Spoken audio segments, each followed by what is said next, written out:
Welcome into another rendition of the Cover 3 podcast. My name is Sterling Bennett. Alongside me is Aaron from 49ers First Takes and Dre from Dre Area Sports. And we have a ton to get into today. The Niners 2026 regular season schedule has dropped. We'll give some predictions and we'll dissect week 1 through 18. We'll also get into some beef between Dante Whitner and Jair Brown. Should the San Francisco 49ers sign Joey Bosa? The future of Mac Jones being past 2026? Dun, dun, dun. So much to get into in today's show. Don't forget to like, share, and subscribe to all 3 channels. And Dre, Aaron, how you doing on a Friday, May 15th, schedule release day being last night? Tired. I'm very, very tired, but I'm glad the week's over with because I'm tired. It's the weekend. But, you know, I saw the schedule release, and, you know, obviously I'll share my thoughts on it pretty soon, but I think a lot of matchups favor San Francisco, especially early on. This could be a team that, you know, if they stay healthy, they could do a lot of things, but they're also, this is a schedule that if they run into a lot of injuries, they might go the way of like the Indianapolis Colts of 2025, where they start out nice and hot, and then they just fall off the map because their schedule gets pretty difficult. But I have my predictions, and a lot of those predictions are based on will they be healthy or will they not be healthy? And that's a big question because they have the most traveling miles of any team in the league. But I think when you factor in Mexico and Australia, it's pretty easy to say that they have the most miles they're going to be traveling. But overall, excited to be here. I can't wait to talk about the schedule. Aaron? Yeah, same with, I'm going to double down on what Dre was saying about injuries. It's kind of like every time you look at the schedule, you can see like, okay, I could see some favorable matchups that kind of look the Niners' way. And then, you know, you get into the stuff we'll get into with like divisional stuff. But really, it comes down to health. And that seems to be the answer or the question every year is, will the Niners stay healthy? To me, there is going to be the Niners are going to have a chance to either double down on the fact that they're still second or third fiddle coming into this year, or maybe that they're back to reclaim what's rightfully theirs, and that's the top billing in the NFC West. So we'll see, man. This is like the last bit of whatever till training camp, so we have to savor it. And that's the point there, Aaron, is that you can have maybe the third best roster in the division. You can have a lot of questions surrounding certain position groups like safety and the offensive line and the receiver room, but you can only play who's on your schedule. And right now, San Francisco has 5 primetime games ahead of them. They have one against the Rams in Australia, Thursday Night Football. They have one against the Commanders.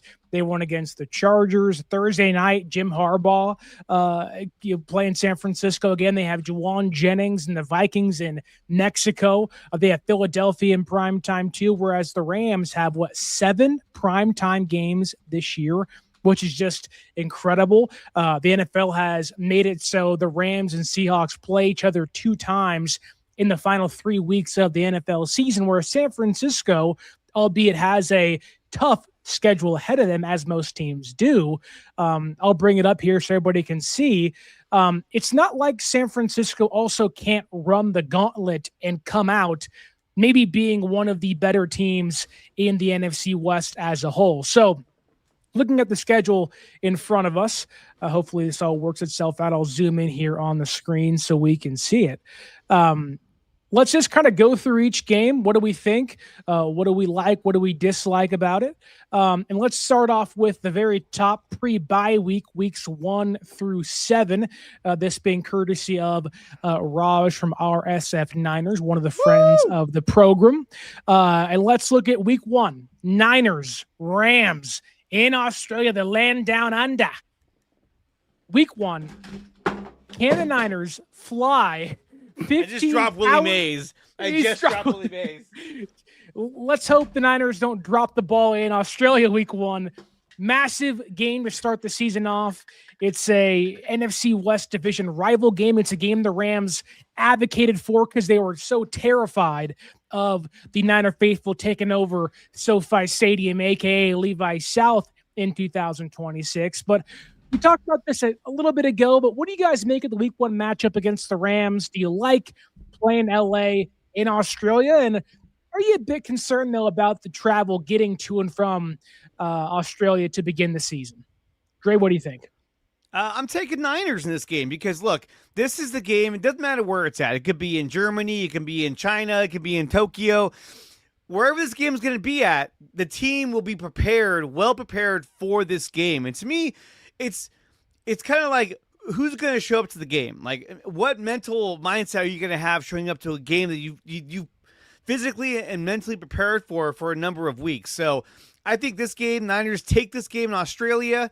And I think that this is a game where you got to have it because you got Miami, Arizona. You have some winnable games coming up, but this is one that you want to lock in and is that first game of the season. I'm taking Niners in this game all the way. Aaron?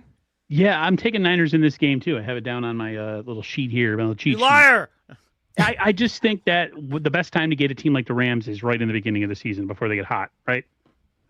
Nobody plays in the preseason. Everybody's going to be a little rusty. So I feel like if the Niners can get them at any point in the season, they'll be the most healthiest too, right? You would think, hopefully. I hope so. Coming into week 1. So they're going to have all their weapons and everybody's healthy, hopefully.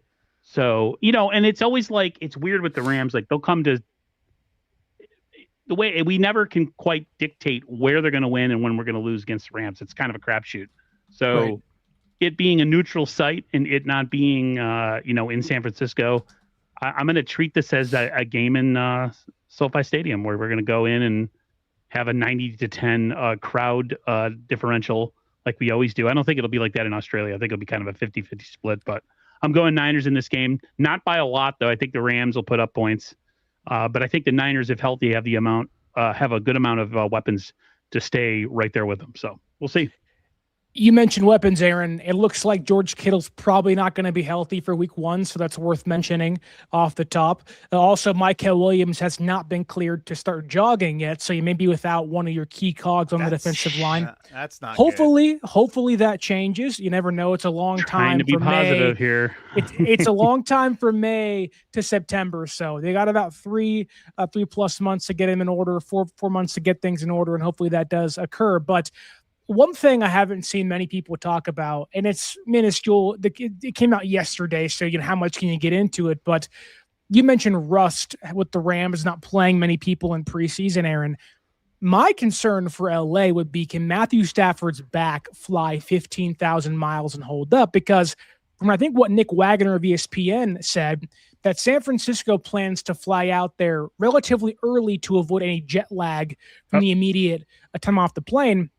Whereas the Rams are like, we're getting in and we're getting out as fast as possible. They want to be there as late as they possibly can and leave as early as they can. So you are already seeing some different types of gamemanship and schematics happening for that game in Australia. But I think I'm with you too. I'm picking San Francisco to win. I think it'll be like 27 to 24, really close. I wouldn't say it's more than a 3-point spread. But that leads us to week 2 in Miami, which I think the next 2 games are pretty clearly favoring San Francisco. If the Niners can beat the Rams week 1, it sets up a table to run for the next 2 weeks, making San Francisco, in my opinion, 3-0 to begin their season, which is massive for how tough the Seahawks and Rams schedules are to begin the year. Dre, Aaron, what do you think of the next 2 games against Miami and against the Cardinals? I told my brother, we're playing you guys in week 2. And he's like, great. He's like, you guys are going to kill us. They're a team that's rebuilding. They have a lot of new faces and a lot of new places, new coaching staff, new GM. So this is a game the Niners are expected to win, and they expected to win comfortably, you would assume, right? Yeah. Again, healthy. The Dolphins, I'm not saying that the Dolphins won't be prepared. I think the Dolphins are going to be a little sneaky competitive this year than they've been in recent years. Yeah. I Malik Willis, a lot of young players, new regime in place. New now. regime. Yeah, there's not going to be the same old like sleepyhead goofball coach who comes to the press conferences and just talks and rambles. This is a whole different Miami team. They got rid of a lot of their shots at Mike McDaniel like it's no one's business. Right. And who cares? While he's down. He's a weirdo. But anyways, no, you got to have this game, right? You got to do it. You have to beat the Miami Dolphins. Start the year 2-0, man. That would be great. Again, you got to steal games at the same time where teams like Seattle and the Rams might be playing tougher opponents. You got to get your advantage on them any way you can. So 2-0 Niners. Not to cut you off, Dre, but this is kind of like last season, right? Where San Francisco played Seattle week 1, got the Saints week 2, then had the Cardinals week 3. It's a very kind of similar beginning to how last year was, and San Francisco won their first 3 games. It was a big pivot point in their season, and how far they were able to go throughout the year. And it kind of gave them some cushion where they can maybe afford to not have Brock Purdy for a large chunk of the year, not have Ricky Pearsall, and hopefully in this case, not have to be without Mike Hill and George Kittle for a large part of the year. But Dre, what do you think? Weeks 2 through 3 against the Cardinals, are they back-to-back wins, and San Francisco starting off 3-0? Against the Cardinals?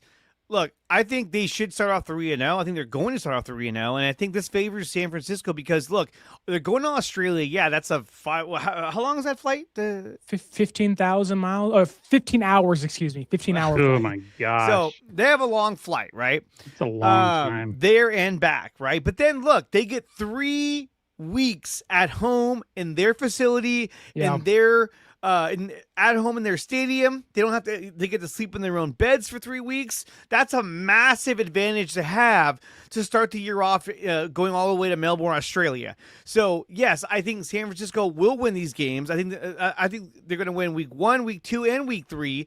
A lot going on with Arizona. Now, I think the Arizona Cardinal game could be a trap game because you're more focused about Denver coming into town the following week. And you're taking Arizona maybe a little bit too lightly, but I think that at the end of the day, the Niners have more talent, better coaching, and just better personnel, and they should be able to beat all 3 of these teams. Obviously, the Rams game, I think they're going to win, but it's sort of a toss-up to see how that game kind of plays itself out because you're in a neutral environment, hell far away from home.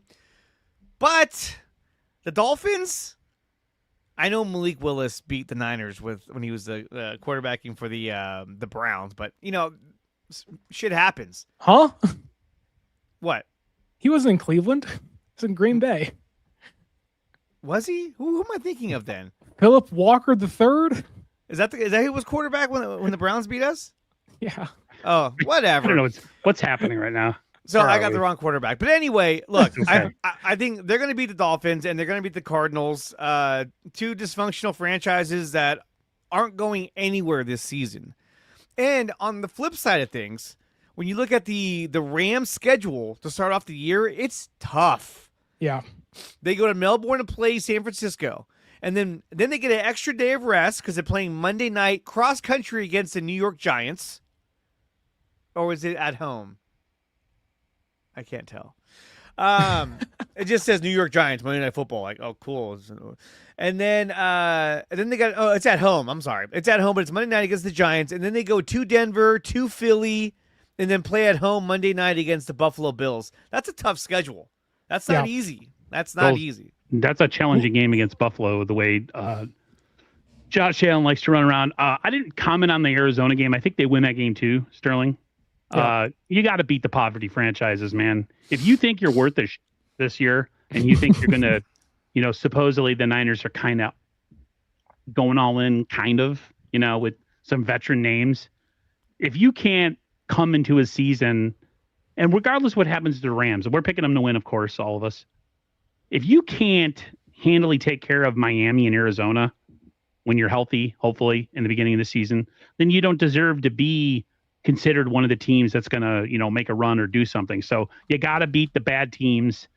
I don't care how they win, but I would love to have them be kind of dominant wins, like, hey, sure, we're supposed to kick your ass. If we go in there and we're tripping all over them ourselves and we barely win, then that's also concerning. But the Niners should start the season 3-0. That's just me. Yeah. Yeah, the first 4 games of the season aren't gimmies by any means. You have the Rams and the Broncos, who were both playoff teams last year. Both were playing in championship games late in the seasons. And Denver might as well have beat the Bills or beaten the Patriots had Bo Nix got hurt, and they could have been playing in the Super Bowl instead at Levi Stadium over New England. That said, I'll ask you guys this because so much has been made of the Rams having the Monday Night Football game and not San Francisco. Would you rather play Monday Night Football week 2, but have a shorter week 3? Or would you want San Francisco, who chose to not have Monday Night Football over the Rams, instead get 3 home games, not having to go to Florida to play Miami, not having to go to Arizona to play the Cardinals, or not having to go to Mile High Stadium with the low oxygen levels and play Denver? I almost prefer what San Francisco has over what the Rams have, not just based off opponents, but based off of getting to stay home for 3 weeks and thankfully avoiding Denver at Mile High Stadium. Yeah, no, absolutely. I mean, having to avoid Mile High, going to high altitude, having to avoid flying cross country to Miami. Obviously, Arizona's, not too far away, but still, being at home for 3 weeks straight after traveling to Melbourne, Australia, that's a huge benefit. You can go into that game knowing that, hey, after this game, we're going to fly back, and I get to be home for 3 weeks with my family, or with my wife, or with my girlfriend, or with my boo thing, or with my Diana Rossini, whoever. Yeah, you have 3 weeks to be at home and do whatever and just relax. And then go to the facility, train, practice, go home. That, to me, is such a benefit. Imagine the mindset the Niners are going to have. They're going to be like, dude, for the next 3 weeks, like, we're going to be at home. This is so nice to start off the season. And then, then they go to Seattle. Yeah, it's also worth mentioning the fact that Bo Nix may not be entirely healthy off the injury he had. Now it's week 4. There's so much time to go. He may be by the time the game takes place, but you avoid obviously Mile High, but also maybe you're playing a Denver Broncos team that the quarterback has lingering leg issues or foot issues. Again, that's all hearsay, but it's possible. We've seen Brock Purdy get turf toe week 1 and it linger for the next 7 weeks, 8 weeks throughout the year. So hopefully Bo Nix is healthy, but still, it is good to avoid that. And I think it sets up a winnable 4 games, albeit Denver's defense is just a freaking juggernaut out there with Talanoa Hufanga and co, Patrick Surtain. That'll be a fun matchup. I think, all of the first 4 games, albeit the Rams is always fun because it's the NFC West divisional opponent. I almost think Denver poses a great ramp up for the next game, that being in Seattle. Yeah. You're getting pretty much the 2 best defenses in football back to back. And I think you're getting Seattle, I don't know if it's here or later in the year, off their bye week or their kind of mini buys. So you don't really have the rest advantage much throughout the season. I think there are a net 0 games of rest advantage throughout the year. But what do you make of the Broncos and Seahawks games back to back, playing Denver, ramping up to go into Seattle week 5 and play them at 125 on the West Coast? It's a good ramp up, and you're right. It's going to be a test. I have it as a win myself, but it's going to be a difficult game. This is going to be. We're going to get the answer because Kubiak talked about OC or whatever. He's OC by title. How the Niners got to get different with their offense. They got to grow. They got to mature. React to how teams are reacting to them. Is like the Seattles of the world.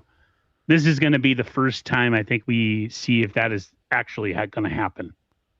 That we're actually going to figure out a way to counter what these good defenses have been able to do to us, mainly Seattle, and see. I think there'll be a good litmus test because if we have this game and we play horrible and their defensive line is all over Brock and we're having all sorts of problems scoring points, that doesn't sit well for me to play a game that following week in Seattle with that ridiculous juggernaut defensive line. So this Denver game, I think it's winnable. I have it as a win, but it's going to be a telltale game for sure.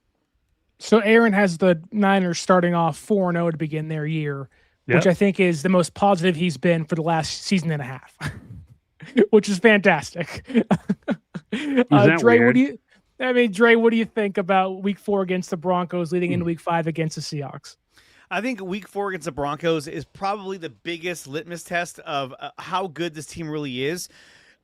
I don't think you can base it really off of week 1 because they're playing in a neutral location totally far away in Melbourne, Australia. Week 1s are always crazy too. It's always crazy. Now, if you win, which I think they will, win week 2 and week 3 against Miami and Arizona, then week 4 becomes, okay, guys, this is where we got to show the league and we got to prove to ourselves that we're not just beating on weak teams 2 in a row. We got to show that we can beat a contender. Not only that, but you have Denver coming into town, and none other than Dre Greenlaw, as long as he's still healthy, will be out there running amok to show them, you should not have let me go. You should not have passed on me. This is how good I can be if you would have hung on to me. So I think he's got a little payback that he's looking to, put on the Denver Broncos. And I think Niners win this game. I think this is going to be a good game. If Bo Nix is playing, I think it's going to be a much closer game. But a lot of things can happen by week 4. You might have players going down, but let's just say everyone's, the majority of the players are healthy. I think Niners take this game at home. And look, you don't got to go to Mile High. Both Seattle and the Rams, they have to go to Mile High. And not only that, but not to jump ahead of you, but after the Seahawks play San Francisco, they play the Broncos in Mile High on Thursday Night Football. So they have a short week and have to go to Denver to take on the Broncos. That's tough for any team to do. Yeah, and look, I think San Francisco probably starts their first 5 games 3-2. Whether it's a loss against the Rams or it's back-to-back losses against the Broncos and Seahawks. I think it depends on how you lose. Obviously, losing by 36 points or whatever it was, 38 points to the Seahawks in the playoffs, kind of let the bitter taste in our mouths, albeit did make the season a little bit easier to swallow because we'll probably turned it off at halftime and said, yeah, it's over. Let's move on. Let's just go ahead and eat our crow, move on. But the kick return was it. I was like, oh, it was the dagger. No. We said, yeah, it's going to be a great game. Never mind. And then it's over. It was that coupled with the CMC use check option play, and I was like, all right. Let's not relive our terrible what are we doing right now? ending in 2025. Flying sideline to sideline, you're running an option play like you're freaking Akron? Come on, guys. If we're gonna go through the 5 games, I think the Niners drop the game in Seattle. Yes. Okay. Seattle. I agree. So you both say they're going 4-1. I'll say they're going 3-2. Yeah, I just think the Seattle game, it's going to be tough. Reigning Super Bowl champions. They got most of the team back. They lost some pieces, but Jadarian Price was their first round draft pick. Kenneth Walker's now gone. Zach Charbonnet off the ACL. Emmanuel Wilson's now in there. Seattle will be good. I don't think they're going to be as good, but we all know this defense travels. Offense sometimes doesn't, and their defense doesn't have to travel that game, so it's going to benefit them in a big way. So I have them going 3-2. You guys have them going 4-1. Leading into week 6, Monday Night Football. Love that San Francisco gets the extra day after the Seahawks in week 5. Playing Washington back at home. It'll be, their 4th home game in 5 weeks. Love that. I don't have to go too far. What will likely be the return of Brandon Ayuk to San Francisco, a.k.a. Santa Clara, in primetime. So, I think San Francisco, after losing a couple games, gets right, beats the Commanders pretty handily. Jaden Daniels does scare me a little bit with mobility and stuff, but he can't stay healthy through 5 weeks. There's no promise he isn't banged up. I know they're talking about getting Stephon Diggs and Terry McLaurin's there, and none of those guys truly scare me that much. Their offense is kind of if Jaden Daniels can't play, good luck. And the defense last year was atrocious. They made some good moves during the draft, but I think Adam Pierce should get more heat for how bad he is compared to what John Lynch has been the last couple of seasons. So I think San Francisco walks out 4-2 after week 6, wins their second primetime game of the season, which is always great to see. What do you guys make of the Washington Commanders game, Monday Night Football, primetime, Ayuk back in San Francisco most likely? Wait, so you have them losing to both Denver and Seattle, Yeah, back-to-back games? Ouch. That's tough. That's not going to be a very... It makes sense. No, I agree. I agree that is a very well a possibility, but man, that's going to give me wow, we're only beating on bad teams. That's why I said it's how you lose. But this is a better team than they were last year. I mean, last year I think they were dependent on the weak teams to keep them going. This season, I don't think so. They can beat the Broncos for sure, and that game can be 31-28, 31-24, and I wouldn't be shocked in San Francisco's favor. But I don't know, man. you guys talk about injuries and durability, and you play in Australia, then you play back-to-back home games. Ricky Pearsall got hurt against the Cardinals week 3 against a bad team and couldn't stay healthy the rest of the season. Brock Purdy got hurt against Seattle week 1 and didn't play again until week 4 and got hurt again later on in the year too. So I don't know. Like, I think of Mike Evans being 34 years old, Nick Bosa off a torn ACL coming back. Michael may make his debut at some point during that stretch. The Niners could beat the Broncos. I just don't think San Francisco right now is able to go into Seattle and win. I hope I'm wrong. But I think Denver and Sean Payton, to put it bluntly, I hate them because I hate Sean Payton. But I just think that they are a well-coached team. They travel well, and defense travels. And I think the Broncos defense is miles ahead of where San Francisco's currently is. And if you can stymie the receivers and stop Christian McCaffrey, because they did not really improve the offensive line too much this offseason. If you can't run, you want Purdy dropping back 35 times. You can win that way, but then you're throwing against Hufanga and Patrick Surtain and company, which doesn't bode well for any offense, let alone San Francisco's, with a lot of question marks in the receiver core, and they don't even have George Kittle back at that point in time. So, but they beat the Commanders. They're 4-2. They're 2 games above 500. You guys can talk about that game now, please.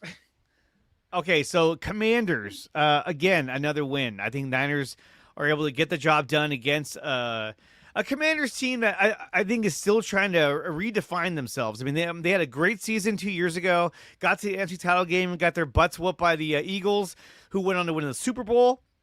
But since then, I mean, if you look at them last season, they were not good. No. Defensively and offensively, they were not good. And to be honest, I don't think that Dan Quinn is the kind of quarterback, is the kind of coach that can turn a team around like that. I mean, look, he led the Falcons to the Super Bowl, and then as soon as Kyle Shanahan left, that team was never the same. And so, again, I just don't see this being a team that's going to be able to really figure this out. I think they still have their offensive coordinator, what's his name, from the used to be the Cardinals head coach. Oh, Cliff Kingsbury? Yeah, Cliff Kingsbury. I think is still there, or maybe I'm pretty sure he's gone. I'm pretty sure he's gone. So they have a new offensive coordinator there. I just don't see them being the juggernaut they once were 2 years ago. And to me, I see the Niners coming out with another win at home against Washington. And in my scenario, they only have one loss at this point. Yeah, I'm going to go with the Commanders getting their ass whipped too by the 49ers. I hate when like the media likes to crown people after 1 year, and all of a sudden they're, the Washington Commanders are like to the front of the line of like who people expect to be good, and you better watch out and blah blah blah. I never bought into the Commanders being this incredible team. And hey, if the Niners defensive line is improved like they think it's going to be this year, dude, this is the type of game where you got to hit Jayden Daniels every time you get a chance and just bury his dick in the dirt. I want to see him go down. You got to contain him too. You can't let him leak out. Stop with all the leak out crap. Stop it. If you can't stop that, it's going to tell me that doesn't matter who the defensive coordinator comes in here. They just have this inability to stop guys that can move. So that's a good point, Trey. Let's stop all this whirling dervish crap with these quarterbacks that run, spin, run, throw. Oh, look, somebody's wide open after 10 seconds. Like, you know what I mean? That's so aggravating. But I still think they're going to be better, even maybe not even at their best. They're still better than the Commanders. And I think head coach has a ton to do with it too, like Dre said. I think the Kyle Shanahan advantage is a real advantage when you go against bad teams if you have a superior roster. So, I have them starting. Don't forget, Shanahan also hates the Washington football organization wholeheartedly. Oh, absolutely. His father and himself. So there always is a vendetta behind the way Shanahan calls plays where, you mentioned wanting to put Jayden Daniels in the dirt. I think Shanahan, albeit maybe not with ill intent, would agree with you, Aaron, that, we want to go ahead and stomp the Washington Commanders in primetime football and make them look stupid every single time we can because of the familial ties they have to the organization. But both you have the Niners starting the season 5-1. I have them being 4-2 after a get-right win in prime time against the Commanders, which I think leads us to a pretty obvious Raheem Morris revenge game in Atlanta. His return to the ATL. I think they annihilate the Falcons and Tua Tagovailoa or Michael Penix. They probably beat them by 30 points on the road leading into their bye week, which would mean I think they're going to be 5-2 going into the bye. It's a pretty good place. I'm going to assume you both have them being 6-1 going into the bye week this year. Yep. Okay. Yep. Okay. 100%. You are very positive people. You don't understand. The negativity is always kind of just brimming beneath the surface with me. It's brewing right there, ready to come out. Football hasn't started yet. So me and my nephew always just make a good point. Like the off season, especially the draft when we sucked all those years and we always had like a top 10 pick. Me and my nephew would always say, man, well, the draft is our celebration because we can't lose games in March or April or whatever. Because, by the time the season starts, the Niners were like doo-doo trash. This Talking team, like a true Jets fan right there. Yeah, but I'm not at that. I'm not at that mindset because I think they just have enough talent to get the job done against these so-so teams. And I can't imagine them. I don't know. I'll just stay with what I said. I having them beating Atlanta. I'm trying to stay positive. Okay. That's okay. all. Dre, I'm assuming you had the same thing here. Yeah, I have them beating Atlanta. So at this point now, I mean, they would be what? 6-1. Yeah. I think they have a shot to go 6-1, possibly 5-2 by the time they get past the Falcons into the bye week. I think if you're going to have any losses, it's going to be at Seattle, and probably week 1 could go either way. So, at worst, I think 5-2. At best, they're 6-1. And I also think, sorry. But well, I was just saying, like, you have to capitalize on the advantage you have at the start of the season, which is having 3 straight home games. You have to capitalize on those. But that's why I think I'd rather lose to Denver than the Rams, just simply based off a divisional opponent, getting some kind of cushion to begin the year. I'd much rather lose to the Broncos at home than lose to the Rams week 1, just for obvious, divisional reasons. Yeah, I mean, I would rather beat the Rams just because I hate them. But, that's just me. Yeah. Right. Okay, so let's move on to week 9 now. You guys have San Francisco 6-1 out of the bye week. I have them 5-2. I think playing the Raiders at home, I think for the first time in a very long time, they haven't had this, I think, it feels like in forever. And they play the Raiders twice this year in the preseason and in the regular season now, once in at Allegiant Stadium in Vegas and then once at Levi Stadium in Santa Clara. But I think this is a clear, obvious Niners are rested. They get the win against the Raiders. Fernando Mendoza, Kirk Cousins, whoever's playing quarterback out there. Raiders can get them fits on the ground, maybe with Ashton Genty if they fix the offensive line enough. But coming out of the bye week, I think San Francisco go ahead and run through the Raiders and is 6-2 in my opinion. Maybe you guys have them being 7-1 though. I'm sure you guys do. 7-1. 7-1, baby. I don't see how losing to the Raiders. I just don't. I don't. Exactly. The Billy Kubiak revenge game, you don't think he'll beat Shanahan once again? Nah. No, because whenever these guys leave and become a head coach, that's when Shanahan pounces on them, and all of a sudden they're like, what's happening? I just think they're a poverty franchise too. There's always there's something happening. They're just in a constant rebuild. I'm sure Max Crosby will be hurt by then. This is a long season. Don't say that, because I was actually thinking this is the type of season, if we're doing well, that the Niners, especially with the cap money they have, I could definitely see a mid-season trade with this kind of season. To bring that up, the Niners obviously play the Raiders this year, Max Crosby, but the trade deadline is November 17th. So 2 days after week 10 against the Dallas Cowboys. So they would have a little bit more time if they wanted to talk trade, but it could be a good chance for Davis and Lynch to get together and talk compensation and see what that would look like. Maybe if Crosby's having a down year, maybe you can kind of get a steal, albeit I don't see it happening. But let's kind of go into that for a second. You're in week 9. You have them being 7-1. I have them being 6-2. Going to Dallas, to Jerry World, taking on the Dallas Cowboys 2 days before the trade deadline. Let's talk about the game itself. I think San Francisco wins this game. I have a hard time believing they're going to lose to the Cowboys. But more importantly, do you think, unlike last offseason, San Francisco, if they are 7-1, if they are, 8-2, whatever you guys think they're going to be at this point in time, do you think they make that splash trade and capitalize on their hot start? Whether it's Max Crosby, Alex Highsmith, Nick Herbig, somebody else, whoever's available at the deadline, do you think this is the year Lynch says, F some picks, we're going crazy deadline day because we have to capitalize on Mike Evans being 34, Trent being 37, going on 38, and Kittle going on 31 to begin the year? Or do they view the return of Kittle and Michael and guys like that as the acquisitions come deadline week? I don't know. Me and Mike were talking about this on X, and Mike was talking about trading a bunch of our picks this year away for the possibility of, getting Max Crosby. And I told him, come back to me mid-season. And I had said to him, the Niners aren't one player away, at least right now, from winning a Super Bowl, even if a Max Crosby came up.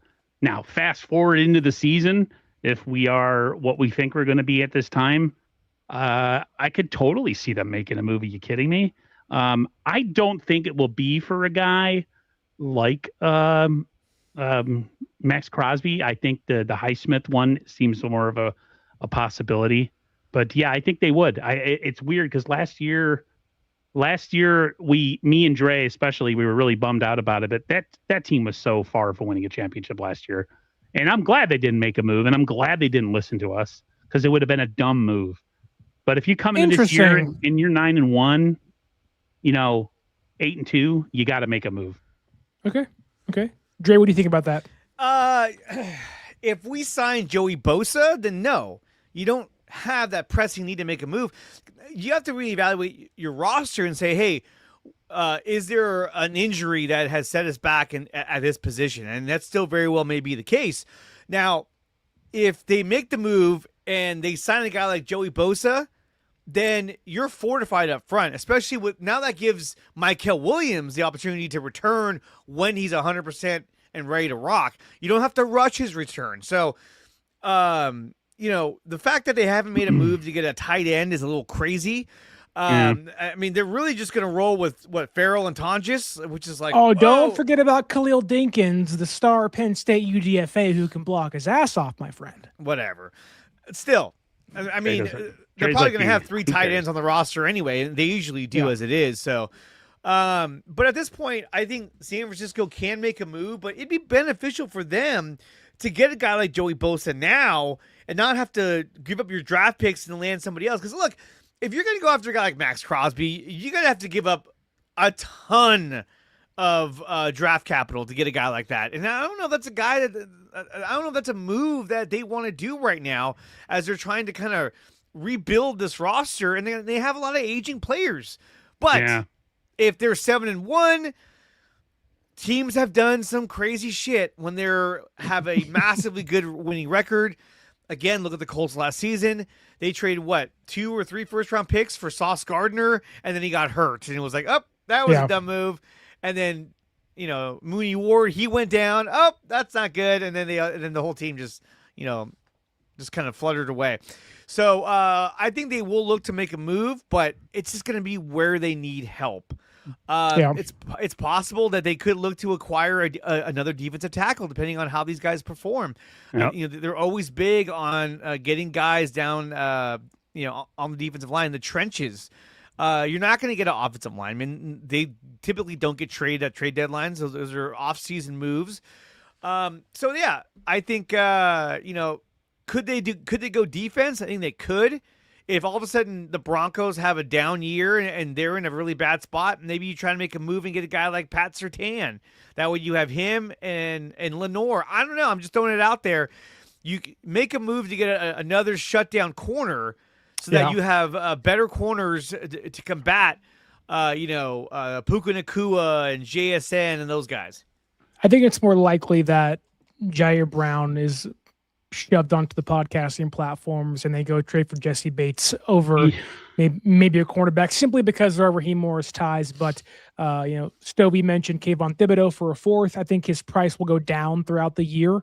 That does kind of fit the mold of a 1-year contract. They sign him. He's on the team for half a year plus a little bit of a playoff run, hopefully a Super Bowl run. They then go signs elsewhere for a compensation pick in return. That kind of fits what they want to do usually at deadline. So I really wouldn't be shocked if that's the way they go if things line up correctly for them.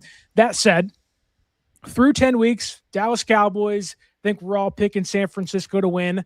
I have them being Dre? I actually have them losing this game. Wow. In Dallas. Okay. I can see it. Hey, I'm it's actually high-powered offense. There's a good chance I'm going to be at this game as well. Ooh. In Dallas, where me and some family are trying to put together. I know. I'm going to have to hit up John Chapman and show up to his pregame show. Gold Rush. Yeah, Gold Rush. But no, what a rush. That's what the intro should be. As much as I want, and I think Niners can beat Dallas, I think that this is a game in Dallas that, they're gearing up for. They want to beat San Francisco. The last times they played San Francisco, the Niners have embarrassed them. And now they have George Pickens. They have CeeDee Lamb. We'll see how long that lasts, but yeah. Right. And then, of course, the moves they made to bolster their defensive line. I think they're going to be a pretty formidable team to go against. And I think that Dallas can squeak this out. The Niners coming off a blowout win against the Raiders. I just see it as a game that is close, and they just end up losing this game. So that's where I have them losing. Yeah, I can see this game being like 44-41, where like no defense is played at all, and we're just like, holy hell, can somebody get a stop?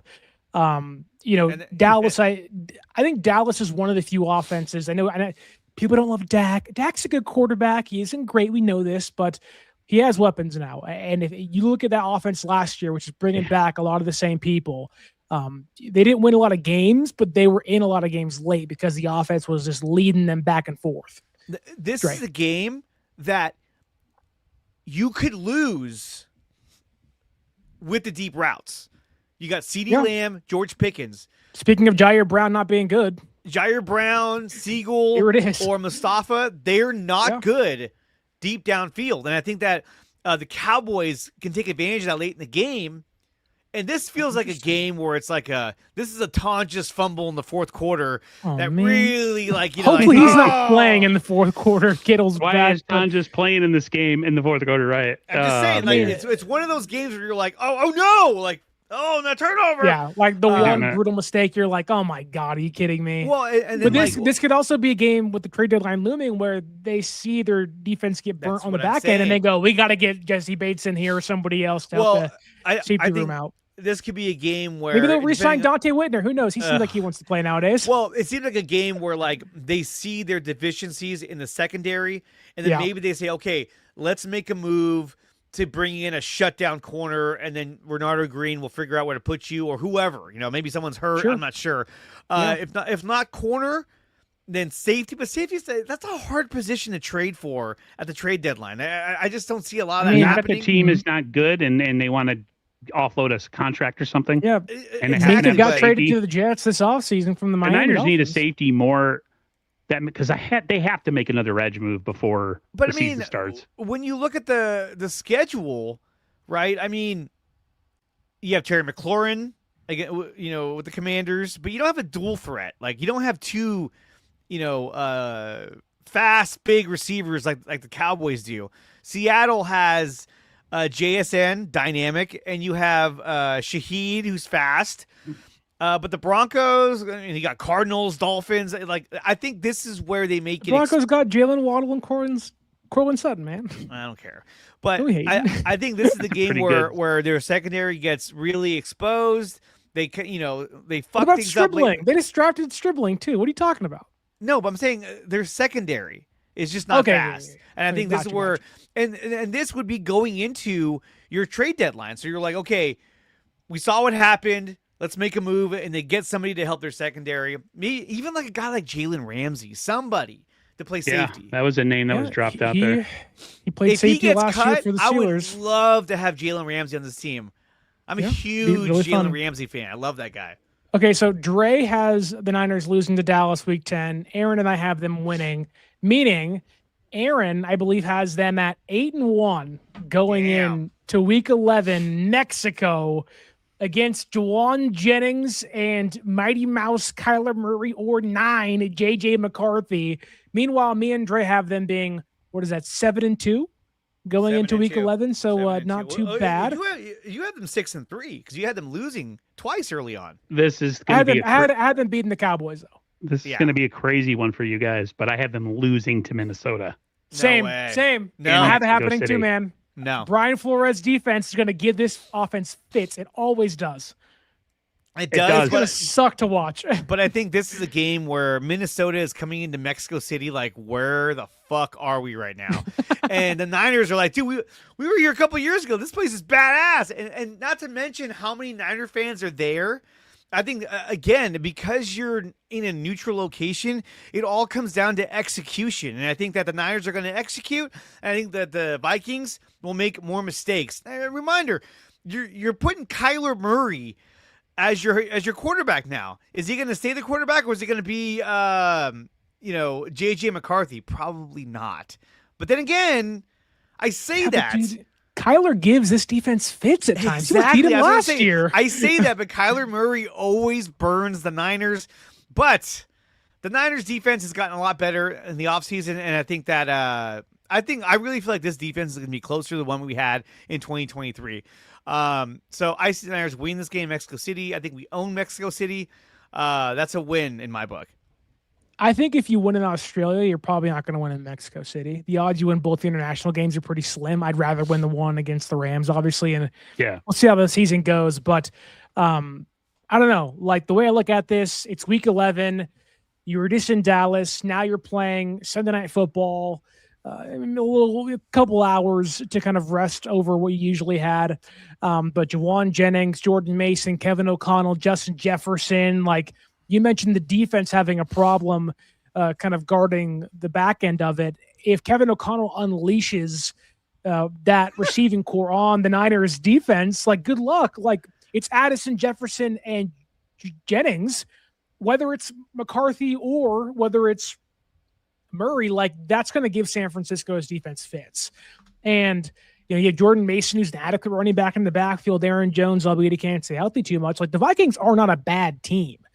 They have a bad quarterback last year, which derailed a lot of their problems or derailed a lot of their season, but that defense still came to play.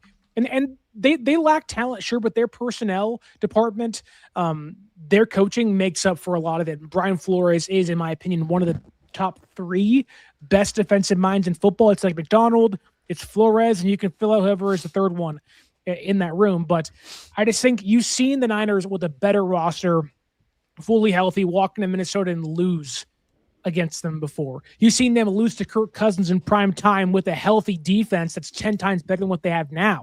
I just think if you beat Dallas and you beat the Raiders, at some point you're going to get smacked in the face, and it's why I think they're going to come out of week 11 and they're going to host the Seattle Seahawks, and they're going to put the middle fingers up and go ahead and say enough's enough, and they're going to beat Seattle week 12 at home in front of the faithful. That's exactly. That's so funny. I have them winning that game. That's the game they finally kind of beat Seattle and kind of, okay, we can do this. I have them winning in Mexico City and at home against the Seattle Seahawks. Ooh. I have them losing to. I have them down losing to Seattle again, twice. Wow. Okay, so Aaron has the Niners being swept by the Seahawks in 2026. I have them splitting with Seattle. Seems like Dre's on the same wavelength as me.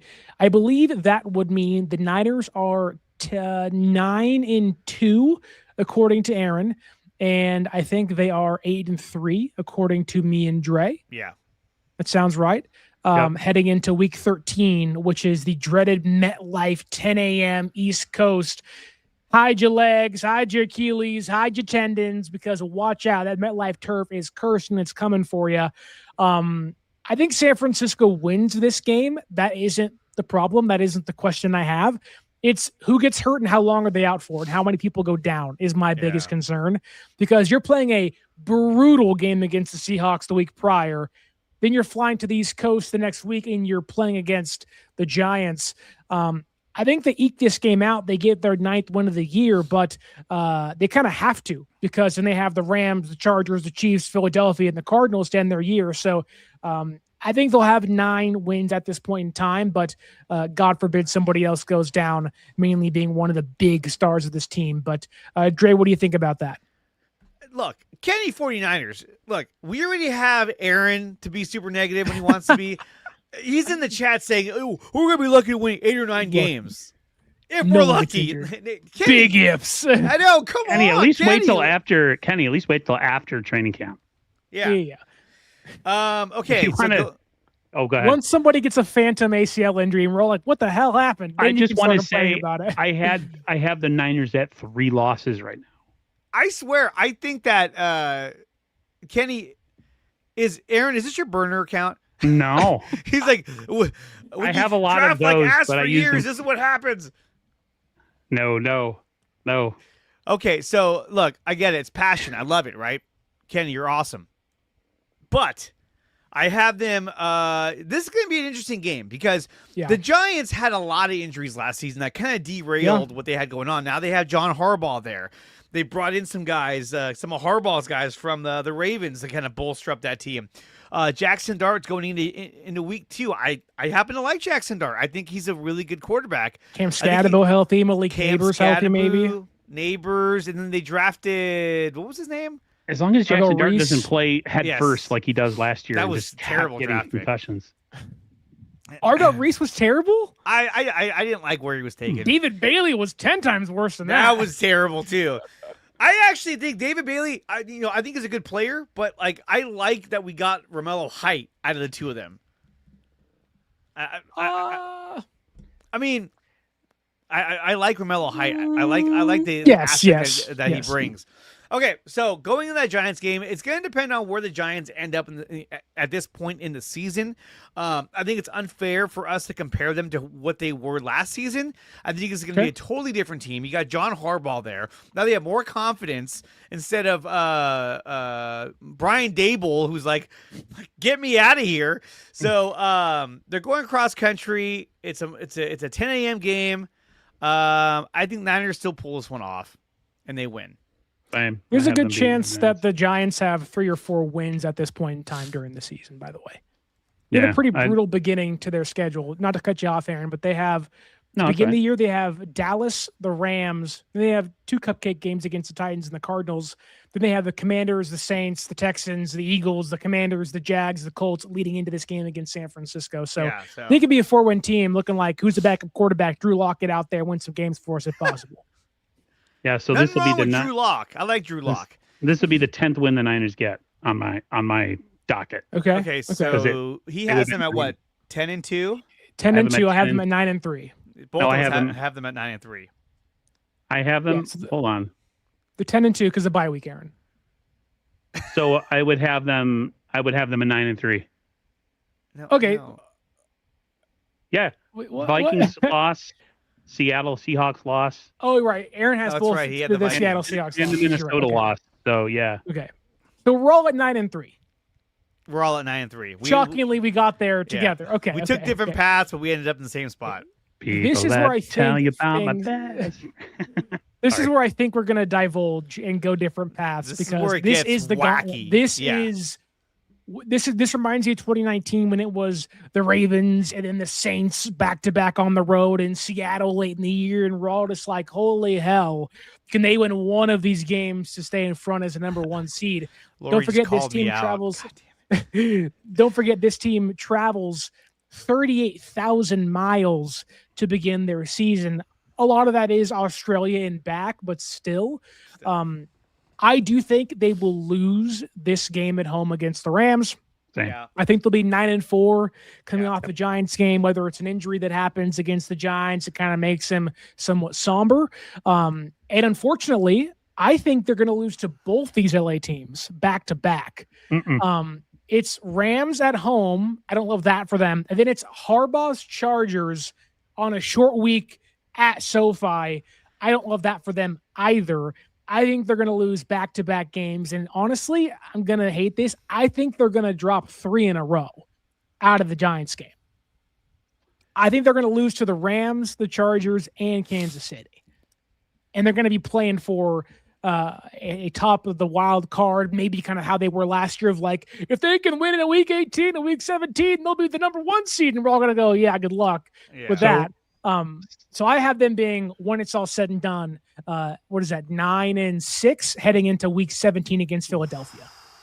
So I have them beating the Giants, coming home, and losing to the Rams. I just think because it's going to be such a difference between playing a team like the Giants and then you're going to get like woken up like, holy we're playing the Rams. And then the Chargers game, I think their quarterback's overrated. Everybody keeps talking about how great he really is. How great he really is. He hasn't accomplished anything in his career. So sure. Yeah, I'm not going to go there. I have them. I don't know if we're jumping ahead and doing all these at the same time, but no, I just did the big bunch because I had them losing 3 games in a row. You can talk about them individually if you want to. All right, we'll leave that. I mean, I already touched on the Chargers, so I have them winning that game. I have them bouncing back. So you have them losing to the Rams and beating the Chargers. Mm-hmm. Dre, what do you have there? So this is going to be a tough stretch because you got the big game against the Rams, who I have them losing to, which sucks. But to me, it's like, look, if you lose against the Rams, the pressure's on, right? And I think they will lose week 14 against the Rams, but if they're going to go through a stretch, because, I mean, look, when you look past the Chargers, you got the Chiefs, the Eagles, and the Cardinals. And at this point, I don't think you can fall to 9-6 and say, okay, oh, crap, we can't really lose any more games. Because if you do, then you're maybe a wild card team if you're lucky. So I think Niners pull out the win in Thursday Night Football against the Chargers. But it would not surprise me if they lost back-to-back games. It really wouldn't. Okay. So you know what? I'm gonna go back-to-back losses. I think they're gonna lose to the Rams, and that Thursday night game is just a kick in the nuts. And it's a game where they lose, like a 20-14 game where you're like, fuck, they couldn't get anything going. Everyone looks tired. They're running, it's like they're running in sand, so. Yeah. One of those classic Brock games where he just, for some reason. He just stinks it up and you're like, whatever. Do you remember the game when we played the Chargers with Jimmy Garoppolo where nothing was working? It was just like foot in the mud. Like, what are we doing? So I think it's going to be a game like that where just nothing's really going to work out, and then they're going to end up losing that game to a weird score where it was like, what the fuck was that?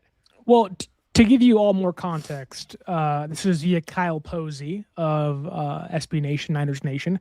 He says, the Niners have a negative 12-day rest differential with a lot of tough spots in the second half of the season, starting with that Seahawks game in Week 12.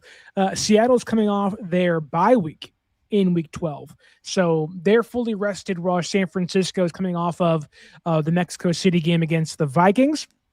We all said San Francisco loses that game, or I said they're going to beat Seattle, but obviously some more context may help. But then you follow that up with an East Coast trip to New York in Week 13. That'll be a tough game for injury reasons being the bigger one, in my opinion. But then you have the Rams off their mini bye week. I think they play on Thursday Night Football heading to Week 14, so they have an extra rest advantage. And then you play Thursday Night Football against the Chargers. And so that's not fun. So you're playing essentially Seattle off a bye week, immediately going to the East Coast. Then you're playing the Rams off a mini bye week. Then you have your short week. But you do get a mini bye week against the Chiefs in Week 16. That leads us to this game. Had this game been Week 4, I think I picked San Francisco. It's sunnier in Kansas City. Mahomes may or may not be healthy. Maybe he's a little rusty. I don't know what's happening with Xavier Worthy and Rashee Rice out there in KC and all their problems. Travis Kelce on a 1-year deal to return to help pay for his and Taylor Swift's wedding this offseason. But I think with it being Week 16 on the road in Kansas City, freezing cold, Mahomes likely back in his groove. Arrowhead, that crowd, they have your number. They have had it since 2018. I just don't think San Francisco ekes this one out. Maybe I'm wrong, but I think this is exactly what it was like in 2023 when they lost to the Browns, the Vikings, and the Bengals back-to-back games when y'all said, what's wrong with the 49ers? Does this team have enough? I think they're going to lose to the Rams, Chargers, and Chiefs back-to-back, and they'll be 9-6 going into Week 17 prime time against Philadelphia. Aaron, what do you think about that? I don't have them losing 3 in a row, but I do have them losing to Kansas City, and I'll tell you why. When the draft was going on, I looked at my brother and I said, people are sleeping on the Chiefs like they slept on the Patriots when they thought Tom Brady was done winning Super Bowls. And then he proceeded to win, however many with the Patriots. I kind of sense that Mahomes' career is going to take a similar trajectory. His play has gotten worse. He's good, but for some reason, the Niners just can't beat the fucking Chiefs. They just can't. I don't know why. They have a history of losing to them, no matter who it is or who your quarterback is or what era, what years, what decade. And I don't see that changing. I think going into Kansas City and that stadium late in the year, banged up, coming off a tough win against the Chargers and a tough couple, this stretch with Seattle, the Giants, the Rams, and then the Chargers. Just think the Niners are going to be a little bit gassed in this game. So I have them losing, which would give them, on my schedule, their last loss of the year against Kansas City. So just for clarification, they are 10-5 to you right now in Week 16. Okay, Dre, you have them winning or losing, and I believe right now you may be on par with Aaron and them being 10-5 again. Or are you saying they're going to be 11-4 at this point in time? Going into Arrowhead, this team has never been a team that performs well in the snow and the trenches. Your offensive line, as much as you like them to be athletic and be able to move in space and block, it just seems like every time we get into a frigid game, that O-line just turns into like a bunch of Kyler Murrays that out there running around like, they can't block anybody. The running game goes nowhere. And this is a game where you have to question yourself like, hey, do we just keep giving the rock to CMC? Or is this a game where you see a lot more Jordan James or Kalen Black? I don't know. It depends on the status, the health. I mean, this is Week 16. This is deep in the season. And when you go into these frigid conditions with guys that are going through with guys that have other ailing injuries already, it can be tough. I think the deciding factor is that will Mahomes be back by then? Yeah. Which I think he will. Yeah, 100%. If he's not, this changes everything. Then the Niners win. If he's there, then I think the Chiefs win. Well, he's supposed to be back by Week 1, so I don't see how, though. I mean, he tore his ACL in Week 13? Right. Did he really? Yeah, Mr. Fake injury guy. He was like, No, he did, but I just think by Week 16 he'll be back. Even if he's back by Week 10, that's 6 games to get yourself right before you play San Francisco. So yeah. The Niners that's their bugaboo. The Chiefs it's kind of like Minnesota. We just have issues with them, and the Chiefs are the same thing. If the Niners pull this off against them, if the Niners pull this off, this will be a clutch win for San Francisco. Yes. The 2 clutch wins that they really need to have late in the season is at home against the Rams and at home against the Eagles. Those are the 2 big games. When you look at when you get past the Giants, you're like, okay, we got 4 games here. We have to go 2-2. Yeah, if you right. go 0-4, your season's over. They can theoretically lose to the Chargers and the Chiefs and be okay when it comes to a NFC West conference standing, conference tiebreaker standpoint, which is why I don't think, I don't view the season being over or it's like doom and gloom losing against the Chargers and the Chiefs. I think losing against the Rams and losing against Philadelphia would be a lot worse than losing against beating KC. I'd much rather lose against AFC opponents each and every day of the week. If you're going to lose, make it against the Raiders and against the Chargers and against the Chiefs over teams in your own conference or division. I would say going into Week 16, it's going to be a loss. I think they're going to lose in Kansas City. Okay, so I believe you have them at what is that? You have them at 9-6 or 10-5? 9-6. Okay, so I'm me same and as you are on you. the same page. Yeah, So I'm same as you. me and Dre have the Niners being 9-6 heading into Week 17 against Philadelphia. Prime time, Sunday night football. My father's birthday. He's gonna probably be yelling and screaming at the TV. My mom will be like, "Shut up, Michael! It's not that important." He'll be like, "You know what's more important than anything in my life right now?" And she'll say, "You have 4 kids. That's so disrespectful." And then they'll fight and get over it. But anyways, Yeah. um, I think San Francisco, after losing, in my opinion, 3 consecutive games, I think they smack the living crap out of Philadelphia Yep. and the Cardinals.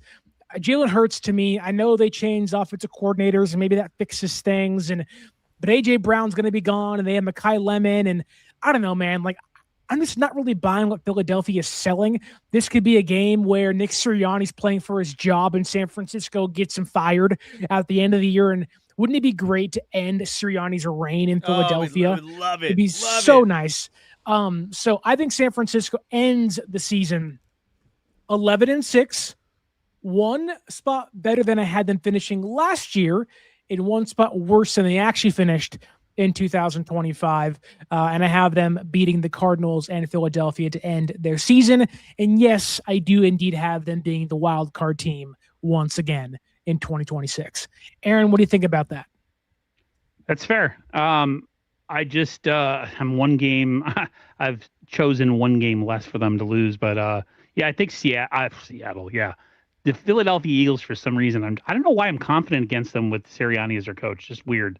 It's like, other than when Brock got his elbow torn off in that game. They're front runners, man. They're all front They're runners. Every super single one of big them. front runners. And realistically, I mean, look, they won that Super Bowl against the Chiefs because their defense was just unstoppable that year for Philadelphia. Their quarterback, he didn't play too bad in that game. He played pretty good. well. He played really very good. well. Jalen Hurts has been phenomenal come Super Bowl time, but the last couple of years getting him there, I think Jalen Hurts has been one of the most overrated quarterbacks in the NFL the last 2 seasons. Look at the pass he threw that Eric Kendricks almost intercepted at the end of that game. It was like, where are you going with that one? That guy was 4 triple verts, baby. covered. Calling 4 verts every time. It was like, whoa. Yeah, I Sirianni to me is more of a face, like a mouthpiece. You know, he's kind of a tool. He's kind of a dork. You know, he's just like, look at me. I stand up for my players, and I'm bombastic, and I scream at fans in the tunnel and stuff. It's just like, I don't know, dude. If it comes to X's and O's, I'm picking Kyle Shanahan every day and twice on Sunday against Nick Sirianni. Yeah. And then when it comes to the Cardinals, I just think the Niners are better than the Cardinals right now. Yeah. They're not a good team. If the Niners trip and fall over a team like the Cardinals as they're getting ready to go into the playoffs, if we think that's where they're going to be, then they don't deserve to win in the playoffs. You can't lose that game. That should be a game where you pull your starters in the top of the 4th quarter because you're up, 38-10 or something, or 27-10 or 27-17, whatever. So yeah, I have them going 12-5. That's weird because I could have gone the route of the 3 straight losses too. I kind of felt like the Niners will just find something within them to be like, F this, man. We're not losing 3 straight. I don't know who it is. I don't know if it's like a speech from freaking Fred Warner or something. We like, we can't do this. We are, Let's think. They lost 3 games in a row in 2023. Yep. They lost seemingly, it felt like many more than 3 games in a row in 2024. Did they lose 3 games in a row last year? No, I they don't didn't. remember. They They didn't. No. See, they got their butts handed to them by the Texans. Right. They put the Giants the week after, right? They went to New York and beat the Giants. Let's And then we beat the Titans, and then we beat that's when we went on the streak of like shitty teams, and we beat all of them. and everybody was getting happy, including myself. Like, Right, maybe okay, it's happening. So they traded losses. They lost against Jacksonville. They beat the Rams. They lost against the Bucks. They beat the Falcons. They lost against the Texans. They beat the Giants, and they lost against the Rams. Okay. Yeah, and So- then they went on a streak of we beat Not up on losing bad until- teams. Lori, I So- thought you were Seattle. talking about Steve Bono. I was like, Steve Bono in the chat? Steve Bono, former Niner, former Chief. So at the end of the day, we have them at what? I have 11-6. 11-6. Aaron has them 12-5. Yeah. Who would have thought that the guy that's negative about everything has him at one better? Because you said This something is different. exactly what happened last year, though, because you were more positive than I was, and then the whole year you were like, "Oh God, this is the worst thing ever." Injuries. I complained injuries, at substation injuries. Substation. Let me say Princess something though. Pearsall. He dude, Fire the training staff. let me say what I can. Let me say that I still stand by what I said last year when it comes to the injuries. Because I had this argument with this one person who I ended up blocking, and he was like, "Preseason, it doesn't matter. You're just, rare." And I'm like, "Well, okay." And then it would be like, "It's week. Well, it's week 4. It doesn't matter because so and so's coming back, and then so and so didn't come back. Well, it's still week 10. Like dude, they have a lot of injuries. Their roster is depleted, and that was just after a while. Like I almost got tired of talking about it because it was like every single time we did a stream, it was like, who did we lose in this game? It happened every week. Every time we'd win, we'd lose 3 players, and it was just to the point where I was just like, And that is one of the arguments for this season. Aaron, you'll be a lot happier throughout the week. But that's an argument for this season is that like you have a much older 49ers team that is more susceptible to injuries. Now, anybody can get hurt, obviously, but obviously as you have more aged players, they have a higher percentage, to get hurt. But I mean, if you think we're crazy, right? If you're like, oh man, these guys, they're predicting this is the craziest shit.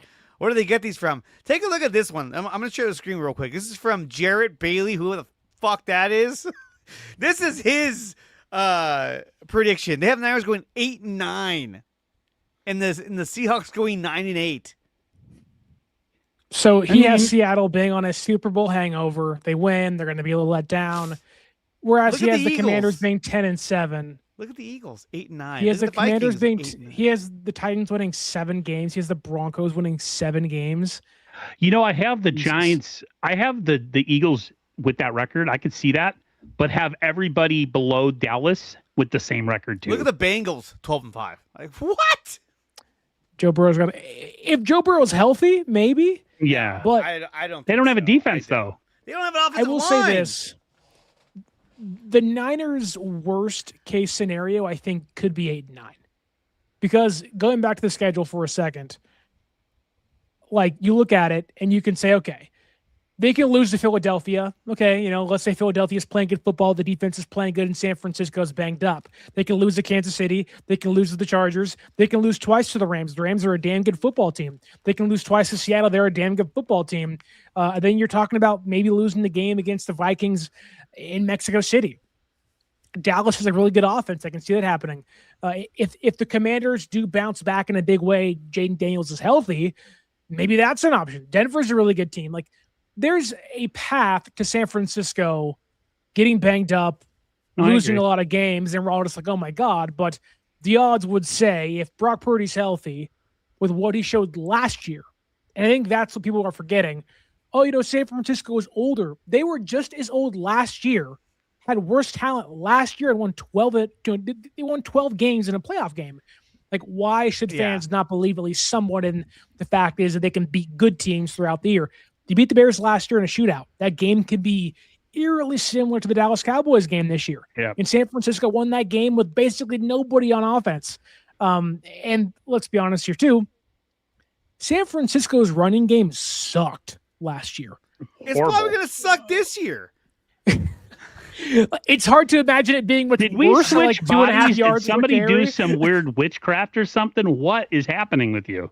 Who? It's me? that voodoo, man. Yeah, what happened? I mean, The look, Friday they that didn't. night. You're sounding like Shawn Michaels in his old age, like. Dude, they didn't make any huge Dre lost his differences smile, my on friend. the O line. Dre lost his Who's smile. going to start at left guard? It's going to be Carver Willis, baby. Or No, Carver it's Willis. not going to be Carver Willis. It's gonna be not gonna Carver be Willis, baby. I'm telling you gonna right be- now, they've already told you it's going to be him. No, it's not going to be him. It's going to be the guy they got, the guy with the Jones. neck injury. The Miami Robert guy?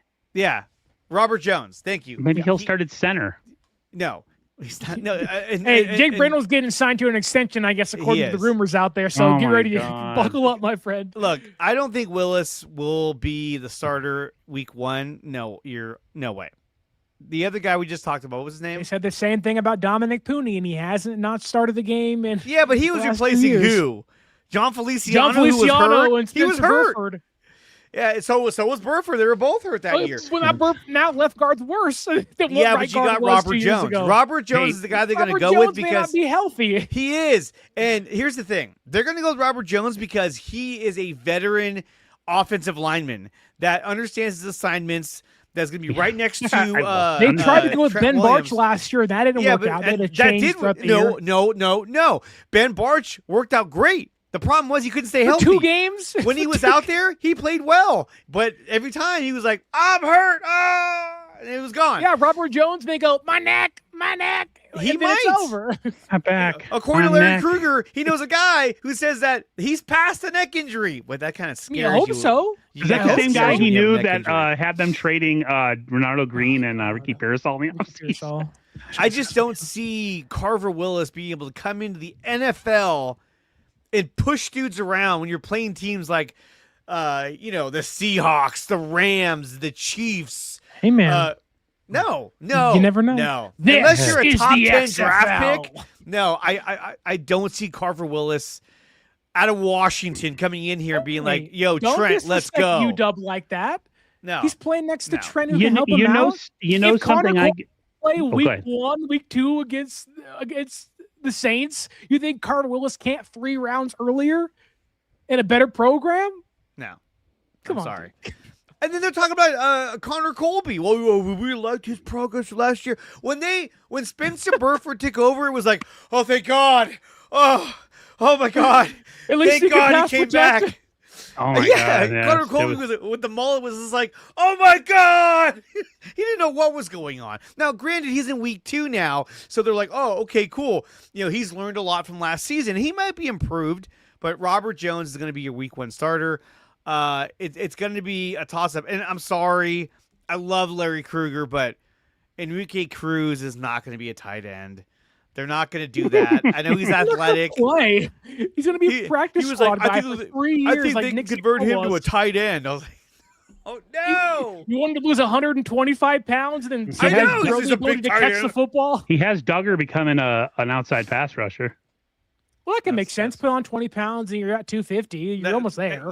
That's like when he said that Garendo should be fullback. The guy can't block. I mean, Grendo's At gotten all. fullback weight put on now, apparently. So it's like, All I'll say is, guys, how much traction and clicks did those 2 storylines get?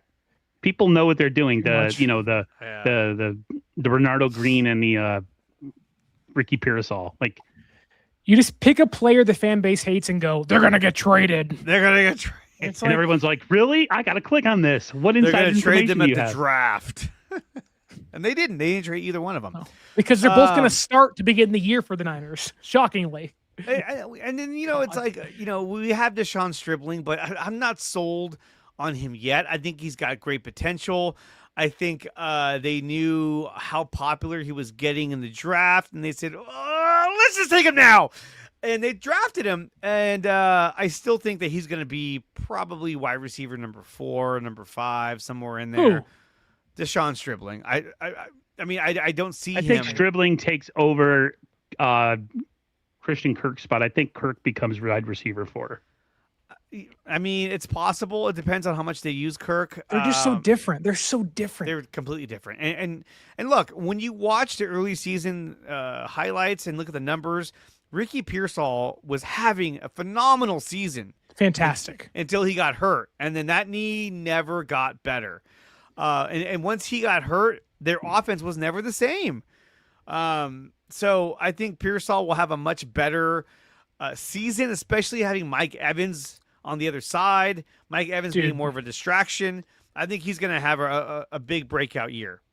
For those that hate Ricky Parasol or think he's a bust, the injuries obviously are a big factor in that. But I will read you Ricky Parsol's stats through the first 3 weeks of the season. 93.7 yards per game. That was 4th in the entire NFL. 16 receptions. That was tied for 14th. 17.6 yards per reception. That was 5th. 12.2 yards per target. That was 1st. 2.55 yards run per route. That was 11th. And he had 14 first downs. That was tied for 2nd. The dude was balling. He for was 3 weeks to begin the year. And then we all said, or some fans were like, oh my God, he's terrible. He can't do anything. Trade him. It's like, this guy has the best hands on the entire team. He's the best route runner on the entire team. And you want that guy to just go away? Why? No, I don't. You can't replace that guy. I don't want him to go away. you have to make a decision on him because after this season, it's a fifth-year option. Do you pick it up? They told you what they thought of him by what they did this offseason. Well, I think they told tripled you that down on wide receiver. Yeah. No, it's true, but I think that they're uncertain about his availability. They want to make sure they have somebody there in case he has another injury season. That's the point I'm trying to make.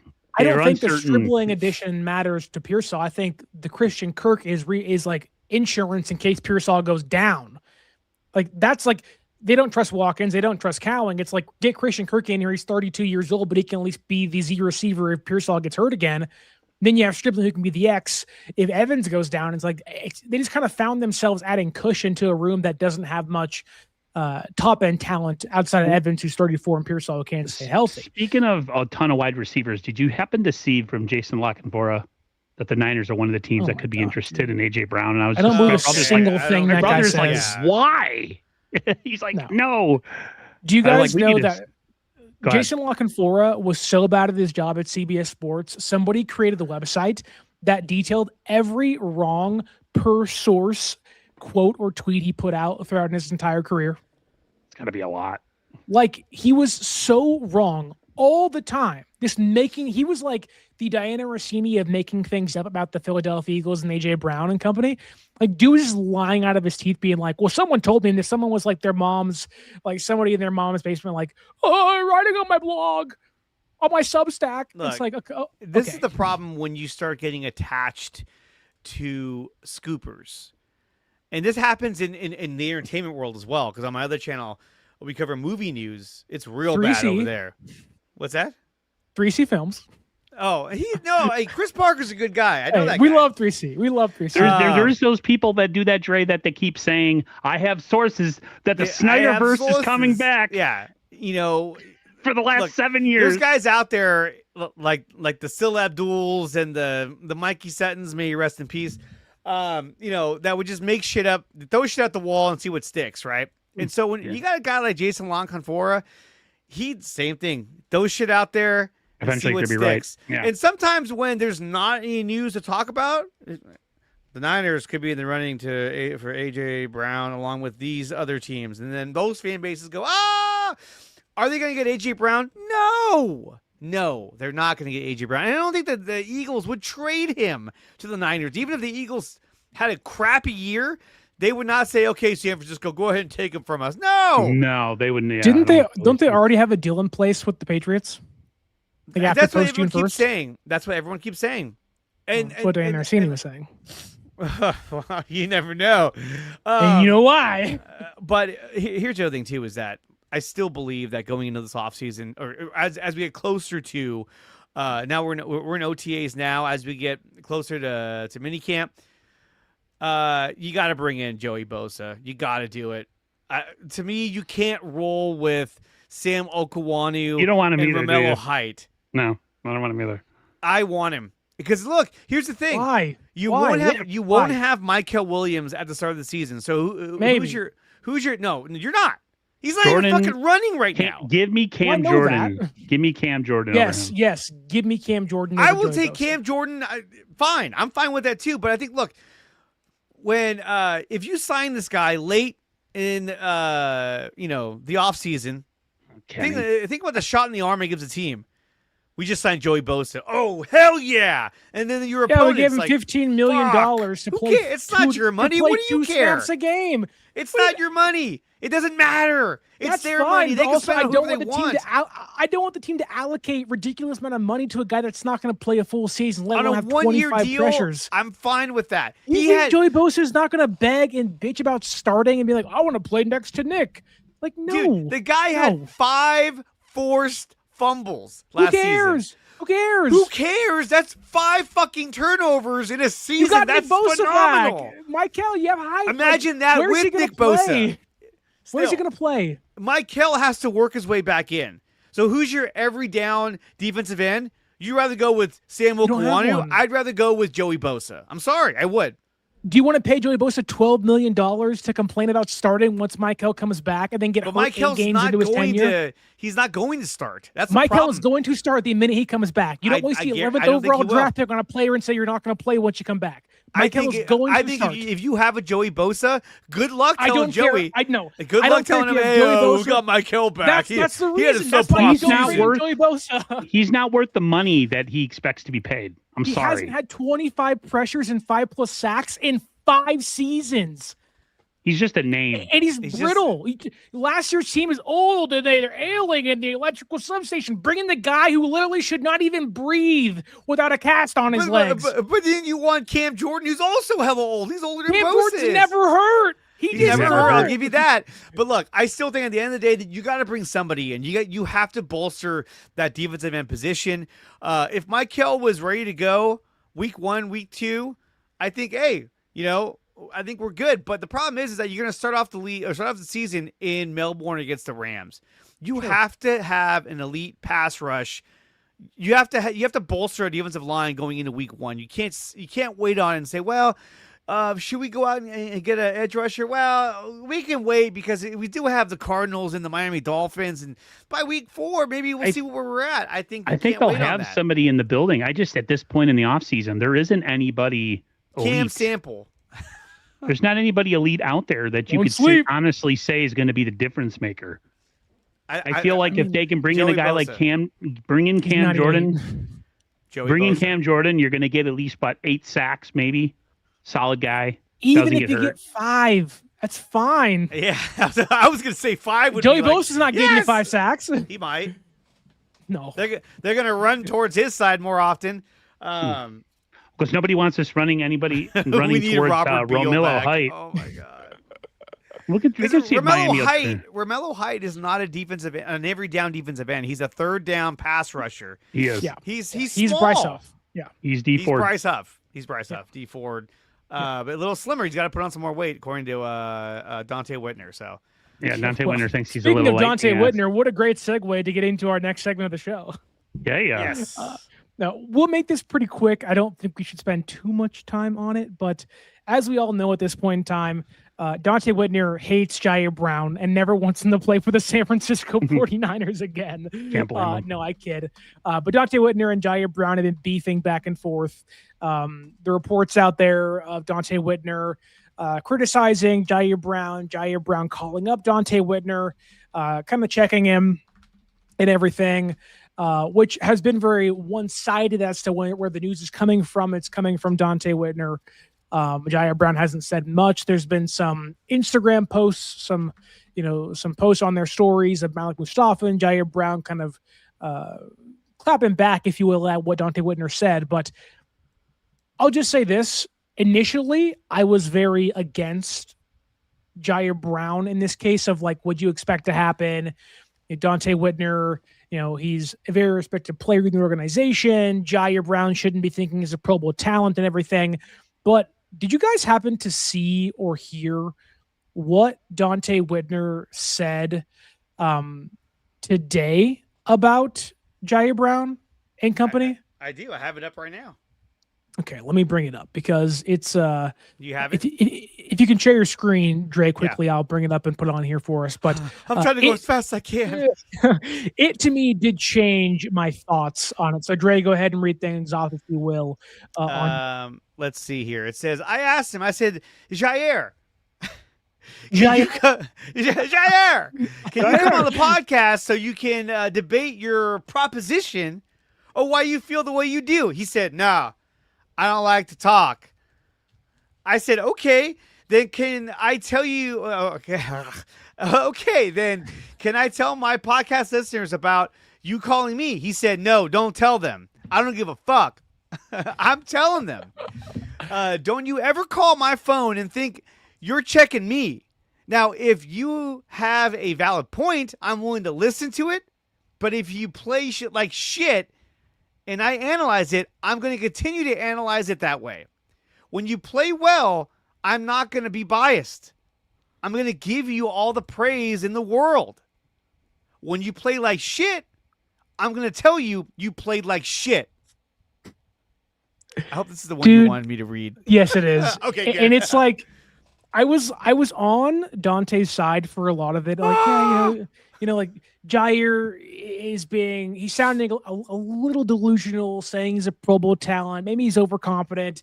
It leads to questions of, are you a coachable player? Do you think your crap don't stink too much? Like, is there an open mind behind the eyes and ears of Jair Brown?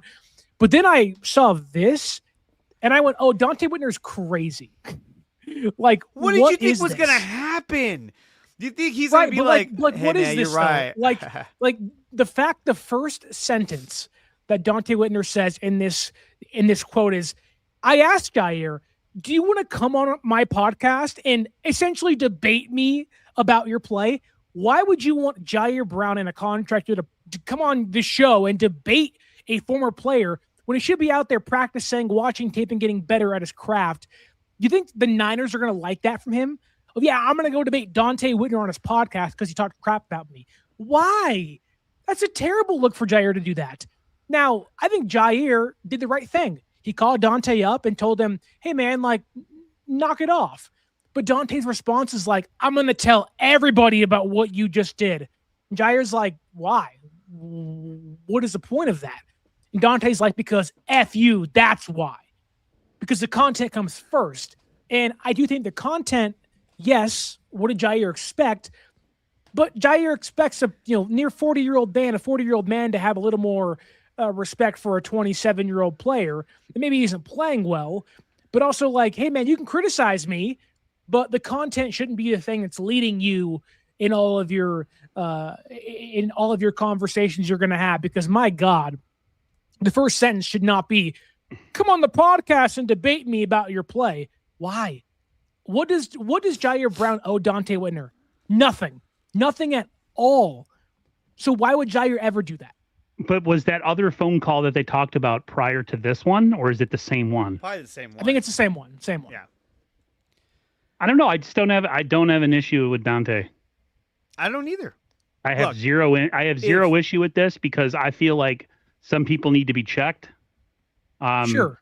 And I'm glad somebody called him out on how just bad he was playing last year, because now it's in his mind that there's people out here, especially like us or guys like Dante, that think he suck. Maybe that motivates him. I hope it does. When you play like shit for 2 consecutive seasons, I mean, how many times did we see Saleh bring down Jair Brown and have him blitz and just get stood up by a running back? Like nothing. Just like, oh, God, that was a waste. And it's like, you're an NFL player, okay? So you can expect to get the smoke when you play like shit, right? Yep. But just then when you call a guy like Dante Whitner and you say, hey, man, stop talking shit about me. Don't do that. If you don't have a built-in relationship with this individual, why do you think he would say, oh, yeah, man, my bad. Don't worry about it. I won't say no, fuck that.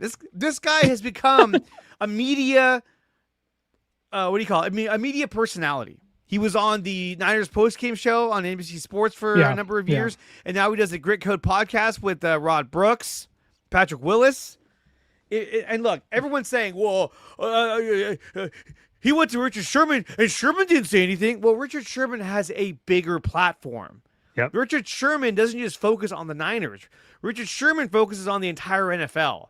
Yep. So he's not going to sit there and get locked into a debate with Jair Brown. Now, if Christian McCaffrey called him and talked shit to him, that's a little different because that's a premier player. That's something that's at his level. That's proven that he's great. But the difference is, if Jair called Richard Sherman up, just simply based on what we know of Dante and Sherman will have that conversation respectfully. He may tell Jair, whoa, like, I'm only trying to help you, man. Like, let's do film study together. Dante doesn't even broach that topic until it gets on the podcast 2 episodes later. I'll be your safeties coach. Do you think Jair Brown wants you to be his safeties coach? No. Yeah, but I do think Jair would be open to getting Sherman's knowledge. What if if he popped off on Sherman and disrespected Sherman, I think Sherman would say something about him too. Where's the disrespect though? Now, I think Jair shouldn't have called Dante up and been like, "Hey, you can't be soft, man. Stop doing that stuff to me." That's the generation. But Thank you. Thank you, Aaron. I don't think this is a generational problem. I think this is a Richard do. Sherman and It Dante is. Whitmer difference. It is a Because I think it is a Brown- generational problem. But it's not, though, because Jair Brown's not playing good football. That is its own thing. He's not playing good. He hasn't been good for 2 years. He gets criticized for it. Is he being soft by telling Whitner to knock it off? Sure. Yes. You play in the NFL, you're playing poorly, you're open to criticism. But that doesn't make what Dante Whitner did right either, of being like, well, come on the podcast, because it shows your intention. Your intention is to only make content from me as a player, and I'm not your content hub. I'm a 26-year-old, 27-year-old safety in the last year of my deal trying to get right. Now, whether Jair thinks he's top 5 safety in football, that's a whole different discussion because he's entirely wrong. But the fact is, Dante was not utilizing or discussing with Jair with good intentions. Everything he's mentioned is, come on the podcast. I'll be your coach after the fact. Don't check me. I'm going to check you. Shut the F up type of thing. It's like Jair, yes, is being too thin-skinned when it comes to criticism from Dante Whitner. But Dante's intentions are not pure either. He led a private conversation out, which he probably shouldn't have done. Like, imagine how many other young NFL stars have called veteran people and been like, hey, man, like, why are you talking so much about me? And that can be a respectful conversation behind the scenes that I'm sure Jair and Richard Sherman have. Like, Sherman has his own podcast. He's not just on Amazon Prime. Sherman could have flamed the you-know-what out of Jair. But he didn't do that. Why? He still might. Because the intention was not to make a podcast or content from Jair Brown's struggles and put him on blast. Dante was waiting for this to happen. The first sentence of this quote is, come on the podcast. Well, why? Because you don't want to have this nice debate. You want to make content from me. Mm-hmm. Why would Jair respect that at all? I know I wouldn't. No way. At the end of it, I'm at the point now with content creating where nobody does anything in good faith and everybody's out to get clicks. And at this point, I don't really, but the amount of people that are out there that make rage bait and grifter content, if he wants to, at least he's been consistent with the type of content he does, Dante. He's kind of a hard ass. He doesn't speak nicely of players. Like he comes at you with a lot of guff and a lot of attitude. And Sherman you're right. He's definitely comes at things more professional. He's also an eloquent speaker who went to, Stanford and is a very educated guy. He just approaches things differently. I think Dante's just being Dante and he's being true to who he is. Look, he could have handled it differently, but if a guy's going to call you and tell you to not, and we don't know the tone that Jair gave to him when he told him not to talk. 100%. He could have been like, man, talk about, kind of disrespect him because he's a lot older. He should respect his elders. And maybe this tone set him off. Maybe it was, trust me, I have people in my own family that I don't talk to anymore because their tone is disrespectful. So I understand that part. But yeah, I don't know. At this point, it's May. I'm sure we won't be talking about this in September. Yeah, but God, I hope not. Still, I mean, oh my God. Still, to call Dante Whitner and to calmly, let's just pretend, calmly say, hey, please don't talk bad about me anymore. Dante Whitner and his platform is the kind of guy that you just ignore if you're an NFL player. 100%. Why you went to him is ridiculous. Richard Sherman, he's on Amazon Prime for the Thursday night football. He's on that cast. You know what I mean? He's got a much bigger platform. And I know because when he starts producing content and you post his videos, they get a ton of traction. Everyone loves to hear Richard Sherman's point of view. So I get why Sherman didn't say anything, because I mean, it's like whatever. But why you took Whitner and put him on the same pedestal as Richard Sherman is beyond me. And to think that he was going to listen to what you said and essentially obey what you said is crazy. He has no respect for you. You haven't played well in 2 years. You made some great plays last season. Don't get me wrong. You should be open to any type of advice. This is the kind of career. If you're Jair Brown, you're saying last 2 seasons I did not play very well. I don't have much of a leg to stand on. I'm not going to go on the defensive. I'm just going to prove it on the field. But instead, he decided to do this. Probably didn't think that Whitner would say anything, and that sort of bit him in the ass. So, but that's what makes it worse, though, is that Jair did it privately. Jair didn't want the media attention. He didn't have a podcast. He didn't go on a show and discuss this. He did the right thing if he was going to broach the topic. He called Dante up man to man. Whether he should have said, stop talking about me or not, I think we would all say, you need to be a little more thick-skinned there, Jair. But the fact that he made that a private conversation, didn't put it on social media, which superstars nowadays would, NFL players nowadays would, he didn't do that. He went to him man-to-man and said, hey, man, like, chill. Now, that tone could have been harsher than that. Fine. But the fact that Dante immediately took that and said, F it. I'm going to my podcast, and I'm doing not 1, but 2 episodes on this, shows you the intention behind it. Dante, and look, I love Dante Whitner. I love the Grit Code podcast. It's a fun show, great memories. We all love the Harbaugh era here on the show. But, like, the fact is that Dante's intentions were not pure. It was to get content out of Jair Brown. Jair Brown didn't want content from Dante Whitner. Yep. And Jair, rightfully so, has no reason to listen to Dante Whitner. He's not in the room. He's not a coach. He's not part of the organization. You don't hear other cornerbacks going to Nate Clements and Walt Harris and Ahmed Plummer of like, oh, I respect those guys a ton. Jair Brown was like 10 years old living in Pennsylvania when Dante Whitner was playing in San Francisco. So who cares? What about the relationship there? What about when LeBron took Stephen A aside about talking bad about his boy, and then Stephen A would run on the air and was like, "Listen, I do this for a living. Like that's different though, because you're not going to stop what I'm going to say." LeBron James did that publicly before a Los Angeles Lakers game where the entire world could see him doing it. That's true. Jair made a private phone call behind the scenes and try to check Dante. This was a private call. It's no different than me calling you up behind the scenes being Aaron, I'm tired of the damn injury. Stop bringing it up on the show. It's the same thing. Dre did that to me in the chat, the DMs. But that's a private conversation that doesn't have to be out there. Whereas Dante made it a point to make this public and flame Jair further, knowing that heat's already on Jair because of his struggles. I understand both arguments. I understand both arguments, but I'm like Dre. I don't know. I'd be willing to take any advice possible. I don't think this is a debate of like, well, Jair Brown's a bitch for doing what he did because Dante's a hard-nosed SOB who doesn't mind getting his hands dirty. I think, okay, look at it this way. If you do this kind of thing to like an Emmanuel Acho, right?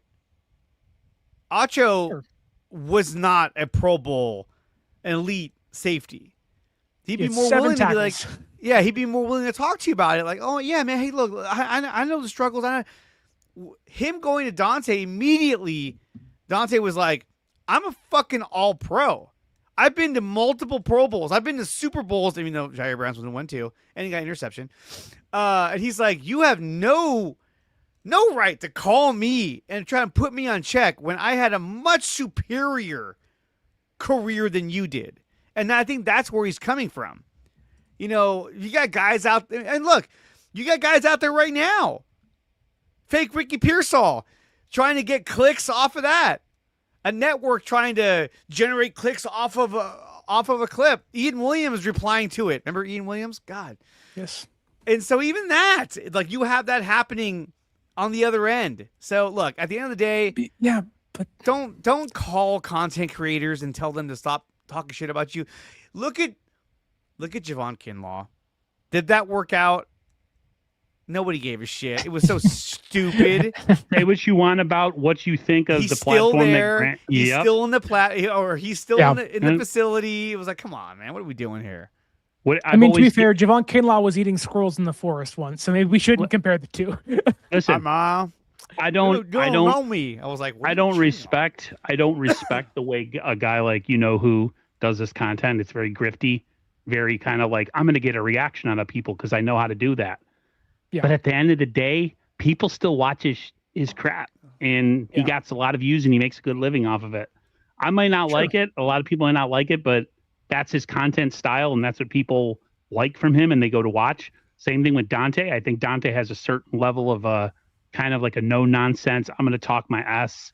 I'm a little bit more 100%. hard nosed. Now And he's I going to say think- whatever he wants. When he couldn't say on NBC Sports Bay Area, now he's like, I'm going to say whatever the fuck I want now. That's one of the reasons they got rid of him off of NBC Sports area. They didn't like the way he approached things. He wasn't was too friendly.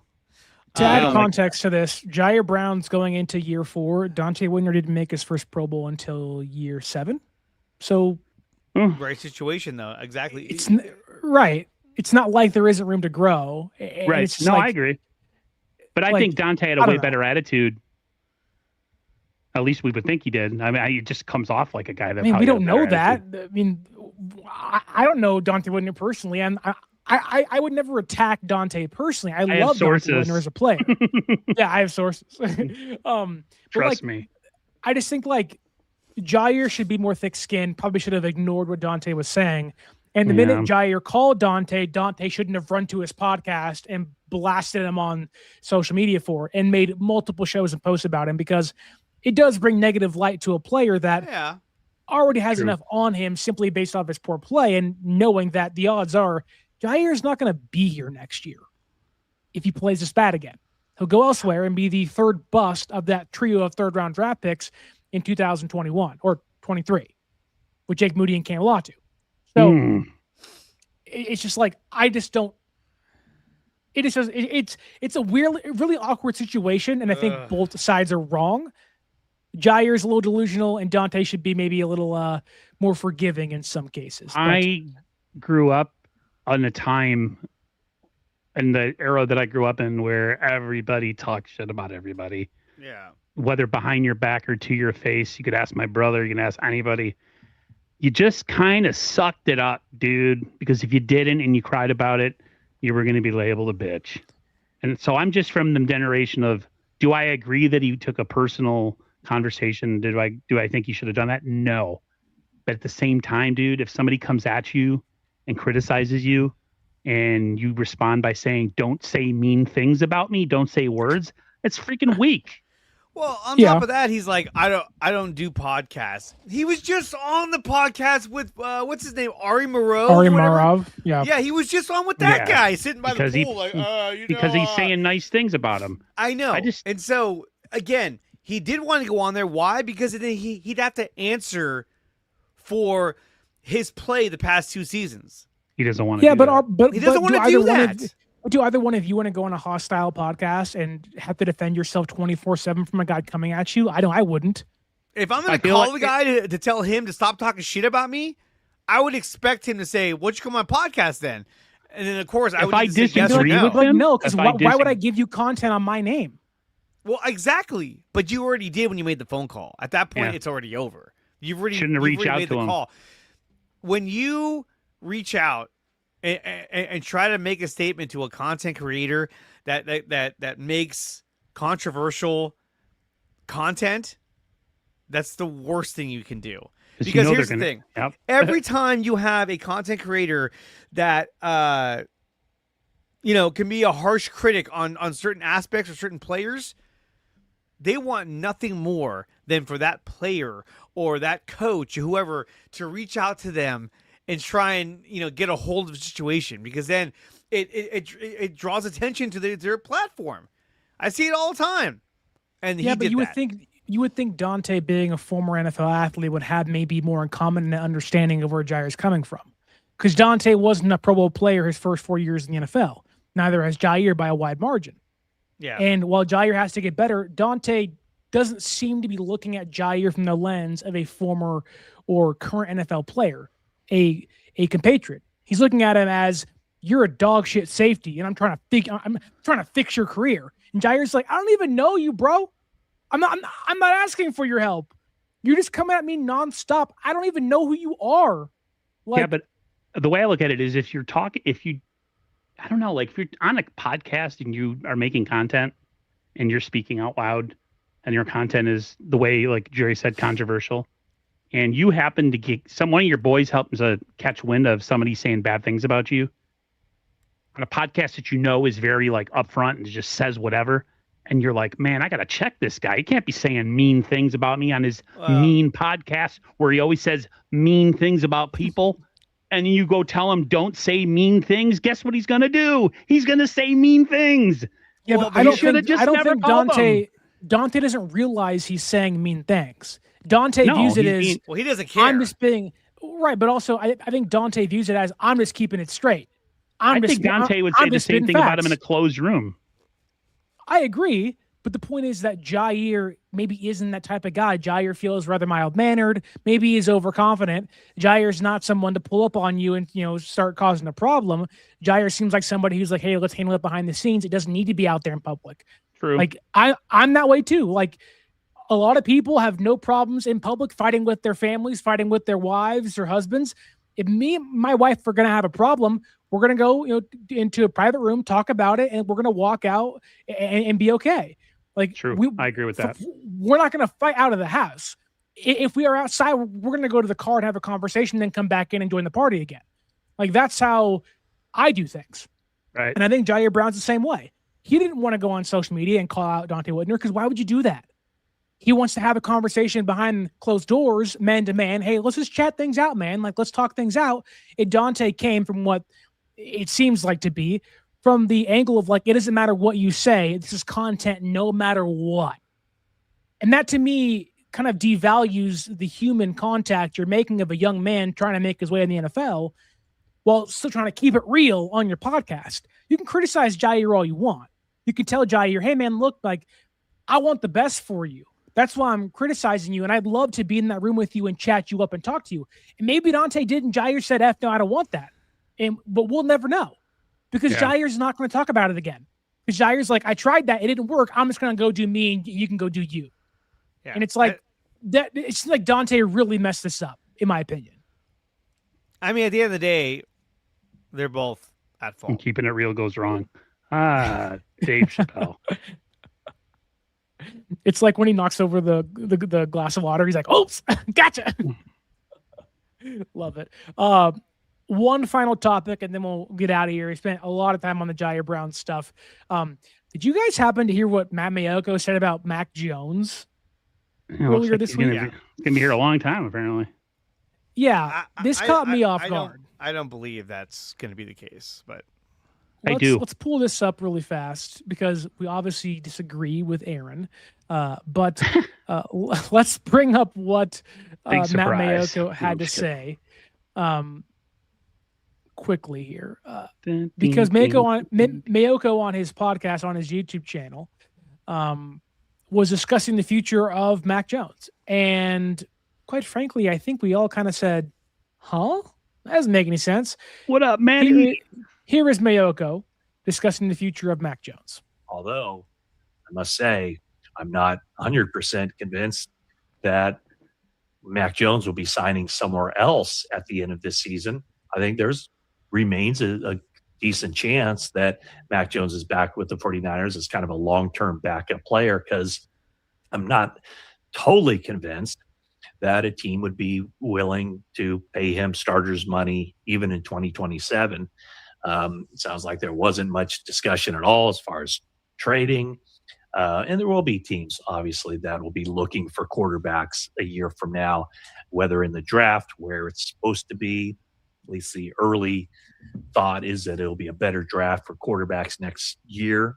And teams might be looking for that placeholder kind of guy, that Kirk Cousins type of player who can fit in, be a starter if needed, while a team drafts a guy to eventually take over. Although, alrighty, guys, Mac Jones here for the long haul. Aaron, what do you think about that?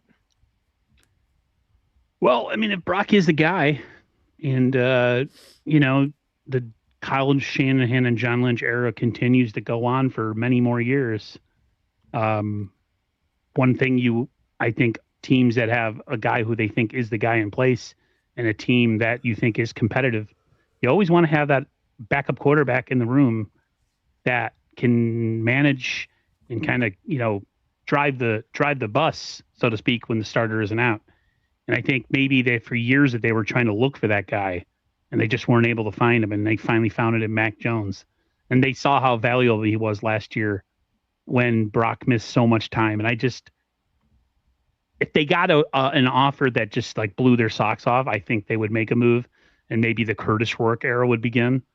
But I don't think they're in any particular rush to do it. And if it's an affordable thing to do, I really don't have a problem with it. I really don't. That's it. I think in a Dre? perfect world, they would love to have Mac Jones as their backup quarterback for the next few years. I think it is possible, but you're not going to get him at the rate that you're paying him now. I think if he's going to stay here, you're going to have to pay him more money. And I think that after this season,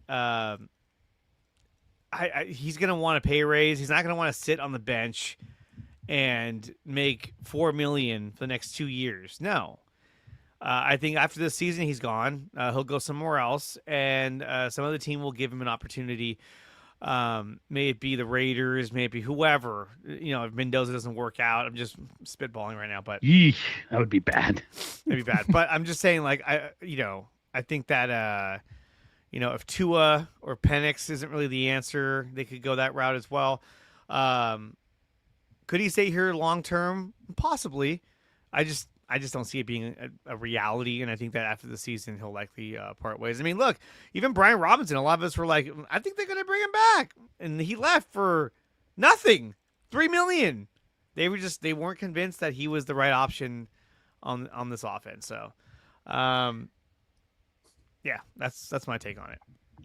Yeah, I'll just say inflating contracts coming up: Trent, McCaffrey, Purdy, Kittle, Warner. I don't think San Francisco, who has $69 million in current cap space, wants to allocate 10, 15, 20, $25 million per year to a backup quarterback. Right. I think unless Mac Jones is willing to play for much cheaper and not start as much. Now, maybe he is, and I don't know why, but if you're Mac Jones representation, you're looking at this offseason as your moneymaker, as maybe your only time to get a massive contract, get a starting job, and maximize your value. So I don't know if Mayoka was told that by somebody. I'm sure San Francisco would love to keep Mac Jones. Who wouldn't love to keep Mac Jones as your backup after what he did last year? But the odds would certainly say that Mac Jones will be playing elsewhere in 2026 or 27, excuse me. And likely we'll find a spot on the Pittsburgh Steelers, maybe the Arizona Cardinals, or elsewhere next year. So San Francisco didn't trade him because they can get that compensation pick too in 2 years. So it kind of feels like that this may be hearsay or just Mayoko spitballing, but the likelihood is pretty much slim to none. Yeah. That said, we are 2 hours into the show. We got to go. We got a weekend to kick off. I got work the next 2 days. My wife, I'm sure in the next 15 minutes is going to say, honey, where are you? I'm going to say, I'm at the house. I'm sorry. I got caught up talking ball with the boys. That said, Dre, Aaron, always a pleasure. If everybody could in the YouTube chat, maybe on X, wherever you're watching on Facebook, like, share, and subscribe to the show, to all three channels, to Dre Area Sports, to 49ers First Takes, and right here on 49ers Access. You can follow us on social media, whether it is X, Facebook, YouTube, maybe it's Threads or elsewhere. Dre Area Sports is, I'm pretty sure, the common handle. 49ers First Takes is the common handle for Twitter and TikTok. And mine is just 49ers Access. It'd be a great thing to follow us on all those platforms. Talk ball with us, chat us up, DM us. We're always open for some more conversation about the San Francisco 49ers. You can drop your thoughts down below on the show on Jair Brown, on San Francisco's schedule. Is Dante Whitner in the wrong, or is he in the right? And where do you think San Francisco finishes in 2026? I think Dre had them being 11-6, along with myself. Aaron had them being 12-5. Mr. Positivity down there. But as always, for Aaron, for Dre, my name is Sterling Bennett. This has been the Cover 3 podcast. And as always, until next time, stay faithful.